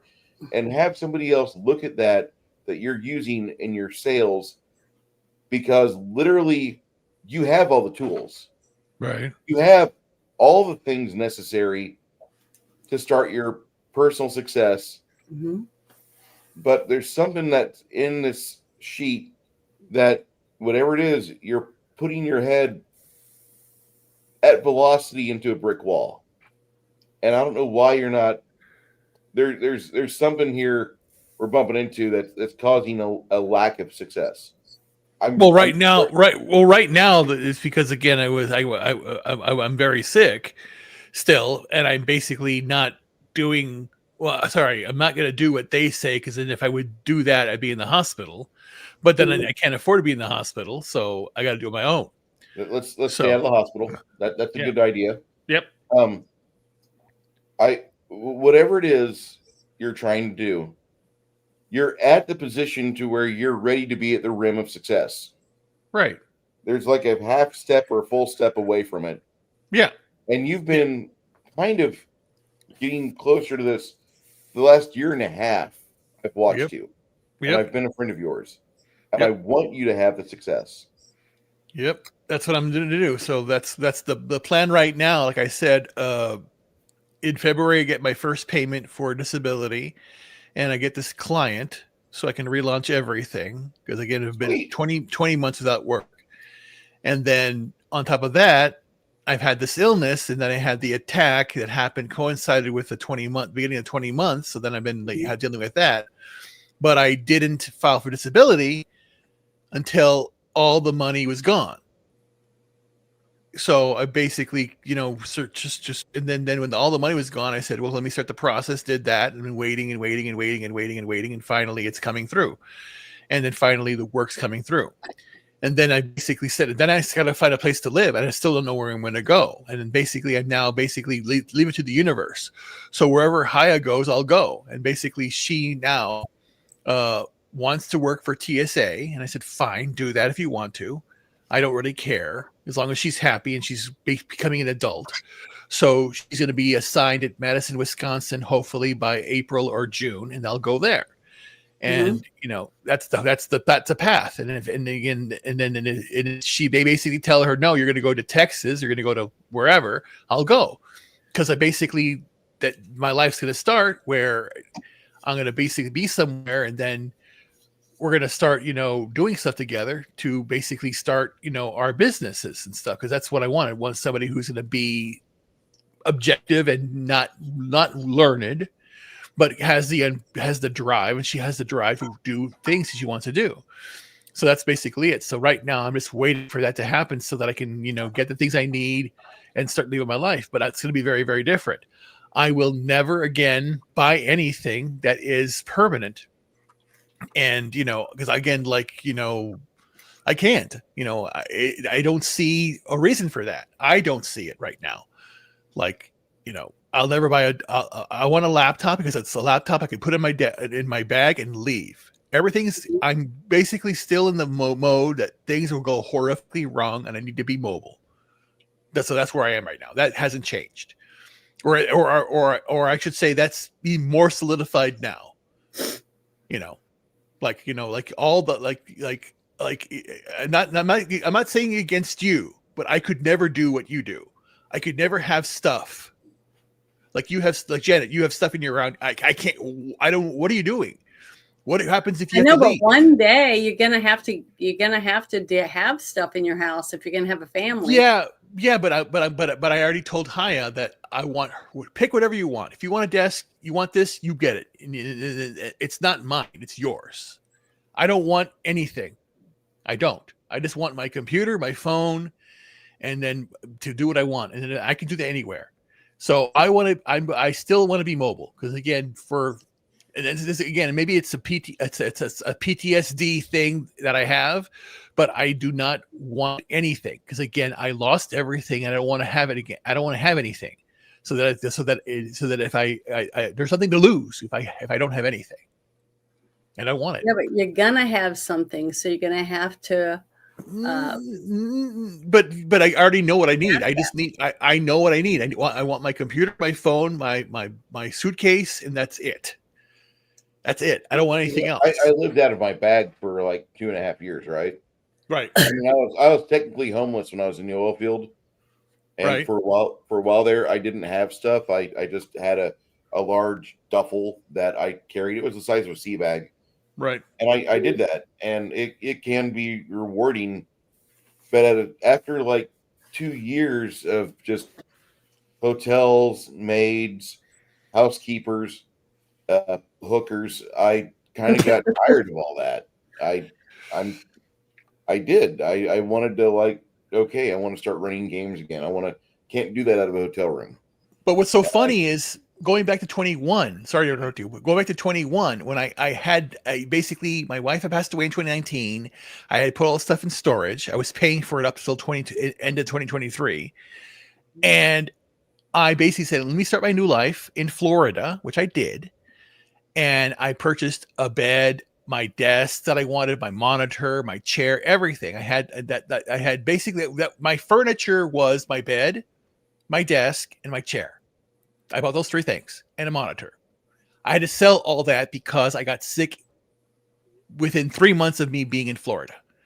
And for all of 2021, I was trapped in the room, couldn't move. I couldn't get my mail. And I was telling the people in the complex there, can someone get my mail? They wouldn't get it. So all my mail was kept. I was trapped. And I couldn't even stand. I was using my chair as a wheelchair, and I was just basically pushing myself around. And showering and going to the bathroom was horrifically bad. Was horrible. And then I got evicted because I lost my job, and I was just sitting there, and then I couldn't move. And I called all the social services. No one could help. No one do anything. Nothing. It was just dead. And then lo and behold, again, did find some work, but then, all I was doing was working so that I can go to the hospital, because Obamacare fucking ruined everything for me. So everything was out of pocket. And it was just horrifically bad. Paying, going to the doctor and being there, and then having them have to pay $5,000 each at each visit. They said, you must pay. It's insane. And then, then losing everything. And then that's what I'm saying. The end of 2023 was a very surreal moment. I was trapped here, and they called me. We're auctioning off all your stuff. And at that time I said, fuck it, get rid of it. So all my shit in a container, the big, like this, size of a garage or 2 garages, was gone. All the stuff I really, really loved, I have with me, but nothing else. And even now, that's someplace safe temporarily, but I just need to go through it and then donate it all, because I don't want anything. I want like I said, all I want is a suitcase with my clothes, my computer, my phone, and then that's it. There's nothing. What else do I need? There's nothing else I need. And I talked to Haya about it, that I do want, eventually, I want my desk back. I want my desk, I want my chair, my monitor. Again, that's my furniture. Those 3 things I want: desk, chair, monitor, and a bed. No table. I don't need a table. Why do I need a table? She needs a table because she wants to cook and she wants that. Guess I'm saying it's up to her. I don't want that stuff anymore. It's relevant. And if she wasn't in my life, if I got this money, I'd go off to a beach, or I'd go off to the mountains and just be by myself, be happy, because I don't need people anymore. I really don't, especially after the last 8 years have proved me that there are some people that believe bullshit, and it's like very, very, and they're still there, and you hear them screaming right now, still about you have people on X that are saying that, yeah, Trump's not going to be inaugurated. They're going to come out. Kamala's going to arrest him right there. And they're saying this like they're serious. They believe this shit, and they are really sick. So there are a lot of sick people out there. So I'm just going to do my thing. But again, right now, I'm trying to talk to. I'm not trying. I am talking to Haya about this and basically saying, here's my situation. I don't want. You want a house. You want kids. That's my dream. But Philadelphia, fuck that. No, you can't. It's insane. Outside of Philadelphia, if you want to go to like Lancaster, where the Amish are, that's a compromise I would love. I want to live in a place where it has that. I prefer Texas or Arizona or something like that, but who knows? That's why I'm leaving fate to decide. So that's where I am right now. I just want to be. It's very difficult, but I just don't know what else to do. So. Well, you just got to take it one day at a time. That's what I'm saying. And that's how it is. Every week we're here, and it's like another week and another week. And finally I got, what is it? I'm just like, what, 2 weeks, 3 weeks away, 3 weeks away from the second or the, Yep. Yeah. So then 3 weeks I have money. But again, and then I had my final interview with Social Security on the 10th. And they said 2 things. Well, they said 3 things that pissed me off. Number 1, oh, you don't get the $255 that your wife passed away because you only have 2 years to claim that, and she died in 2019, so you don't get anything. He says, so you can't, whatever. And then they said, oh, but you're not entitled to her Social Security because you're going to get disability. So then I said, so then she worked her entire life. She passed away at 69. She hadn't even collected. So now everything that she worked for is gone. You're stealing it. You could say that. No, I am saying what you're just doing. You're stealing it. You stole it. It's all gone. Boom. And then the third thing they told me was the payment. They had told me that, oh, since you were legally disabled in our books on July, we're going to hold August, September, October, November, December, and then you get paid for January, but you get paid it on February. So I'm officially disabled now as of today, but I don't get the money till February 2nd. But I thought, and they had told me, someone had said, oh, you get paid for August, September, October, November, and December. So you get 5 months plus the one. So your 6 months, you get the lump sum. And I basically told the lady on the phone, this is back in April of last year, oh, I can take that money and get an apartment, get a car, and relax. But then now they said, oh, no, you only get 1 month. You don't get anything. So fuck them. And again, I can live with that as the base because I have my business going to start to do more money than that. So fuck that shit. As I'm done with it. I'm done with all these idiots. You know. Well, yeah, you told me about it before, and I think it's terrible. I think it's horrible. That's why I want so badly that all this stuff starts getting cleaned up. Yeah, and all this bureaucracy gets cut out. Stop stealing my money. Stop stealing my money. Yeah, so that people get what they put in, and that's what you worked a whole life for, to get something. You should get it. You know, just like the veterans or anyone else that's worked for a job, especially for the government, they should get something. But, the only ones that get anything are the ones that put the money in their own bank account. Yeah, grumpy old ninja, let me know what's going on here, because I told Haya that we want a homestead. We want to basically live off the land, because again, the dream scenario would be to find a house that needs to be rehabbed, buy it. I live in a camper, and then spend the 2 years fixing it up, and then we prepare for our wedding, and then when the house is done, and then I'm Jewish for her, then we marry and we move into the house. That's basically what I want to do. That's the dream. But fate has decided that she's going to get a job in Madison, Wisconsin. She applied at the beginning of the year. She took an initial test. She got the offer letter, but it's been 2 weeks since you haven't had the second step. And I looked it up. Become a TSA agent can take 4 to 6 months. So if that's the case, then shit, I still have to go somewhere. February, March, April, May, June, July. I have to go somewhere, and I don't know where to go yet. And I was telling Janet before. Once you get money, though, once the money is, you have the money in hand, then you'll be able to start thinking about. I can buy clothes then, because I have no clothes. Yeah, but what I'm saying is, once you get that money, then you can say, okay, this is where these are my options, and here's the money, and I'm going. And then you tell her it's this place or this place, which one, and make her make a decision and go. Right. Period. Yeah. That's it. Yeah. You're right, Grumpy. That's what I want to do. I want to basically go somewhere where it's an Amish built home, and I want to live like the Amish. I really do. That's why I appreciate that Haya is Orthodox Jewish. She doesn't watch television. She eats good. She eats kosher food. She prepares kosher food. She's a great cook.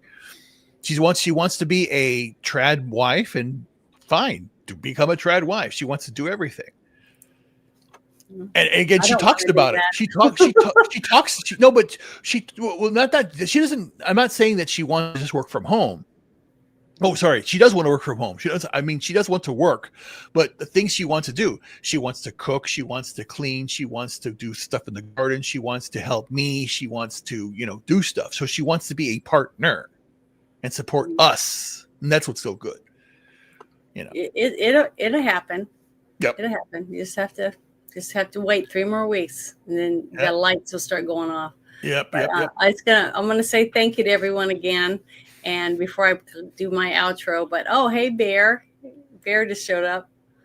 Thank you for stopping in. Oh, hey Janet, how was your Wednesday night game? I haven't had a chance to see it yet. Well, we did good. Just kind of like seeing what we were supposed to do, where we were supposed to go, and what our purpose was, basically. And Bear had it was only an hour or something like that long before we stopped, before we started getting in over our head. But I think we were a little timid for him, because I'm a little gnome, and we were on a ship full of a bunch of brutes, basically. And he was asking if we wanted to go troping around in the ship. And I was like, no, I'm going to stay in my room and practice throwing knives. So if I get out there, someone's going to kill me or kidnap me or sit on me or something, because I'm small. So I was kind of boring. But Grumpy Old Ninja reached out to me on Twitter so I can talk about that, because I basically want to know the lay of the land out there in Lancaster area. Because again, she's in Baltimore right now, but again, she wants to go back home to Philadelphia. And I said, okay, the compromise is Eastern Pennsylvania. I'm sorry, and that's what I'm saying. That's why Lancaster popped up, because of the Amish. So really, Eastern and not Western Pennsylvania? Wow. Because she wants to be she wants to be closer to. Well, I'm basically saying it, not Pittsburgh, but more on the other side. Okay. And I say basically like Penn State, where College Station is, or whatever it is, College Town or whatever it is. That, like, I looked it up. That area would be nice because it's a smaller town. It's a college town, but so they would have a good hospital system and all that stuff. And it's not going to be inundated with big city politics and bullshit like that per se. But Pennsylvania is still. Who is it? The guy Stelzer, the guy that helped with Trump win Pennsylvania, whatever his name is. He's in Pennsylvania. The guy with long hair. Scott Pressler. Yeah, Scott Pressler. That's right. Yeah. He's now in Bucks County. Yeah. And Bucks County is where is the McDonald's in Bucks County is where Trump did his McDonald's thing. Yeah, when he made fries. That was right there in Penn. That was right there, and that's where. And then she's excited because he was there. He was there and right there. Yeah, well, I think that's great. I hope he keeps doing that stuff. He likes doing that. He's a hands-on man, and he's going to be a hands-on president. It's like he was last time. But okay, I'm really going to click the outro now. So let's do it now. Okay, so I'll talk to you guys later. Thank you. See you later. Later.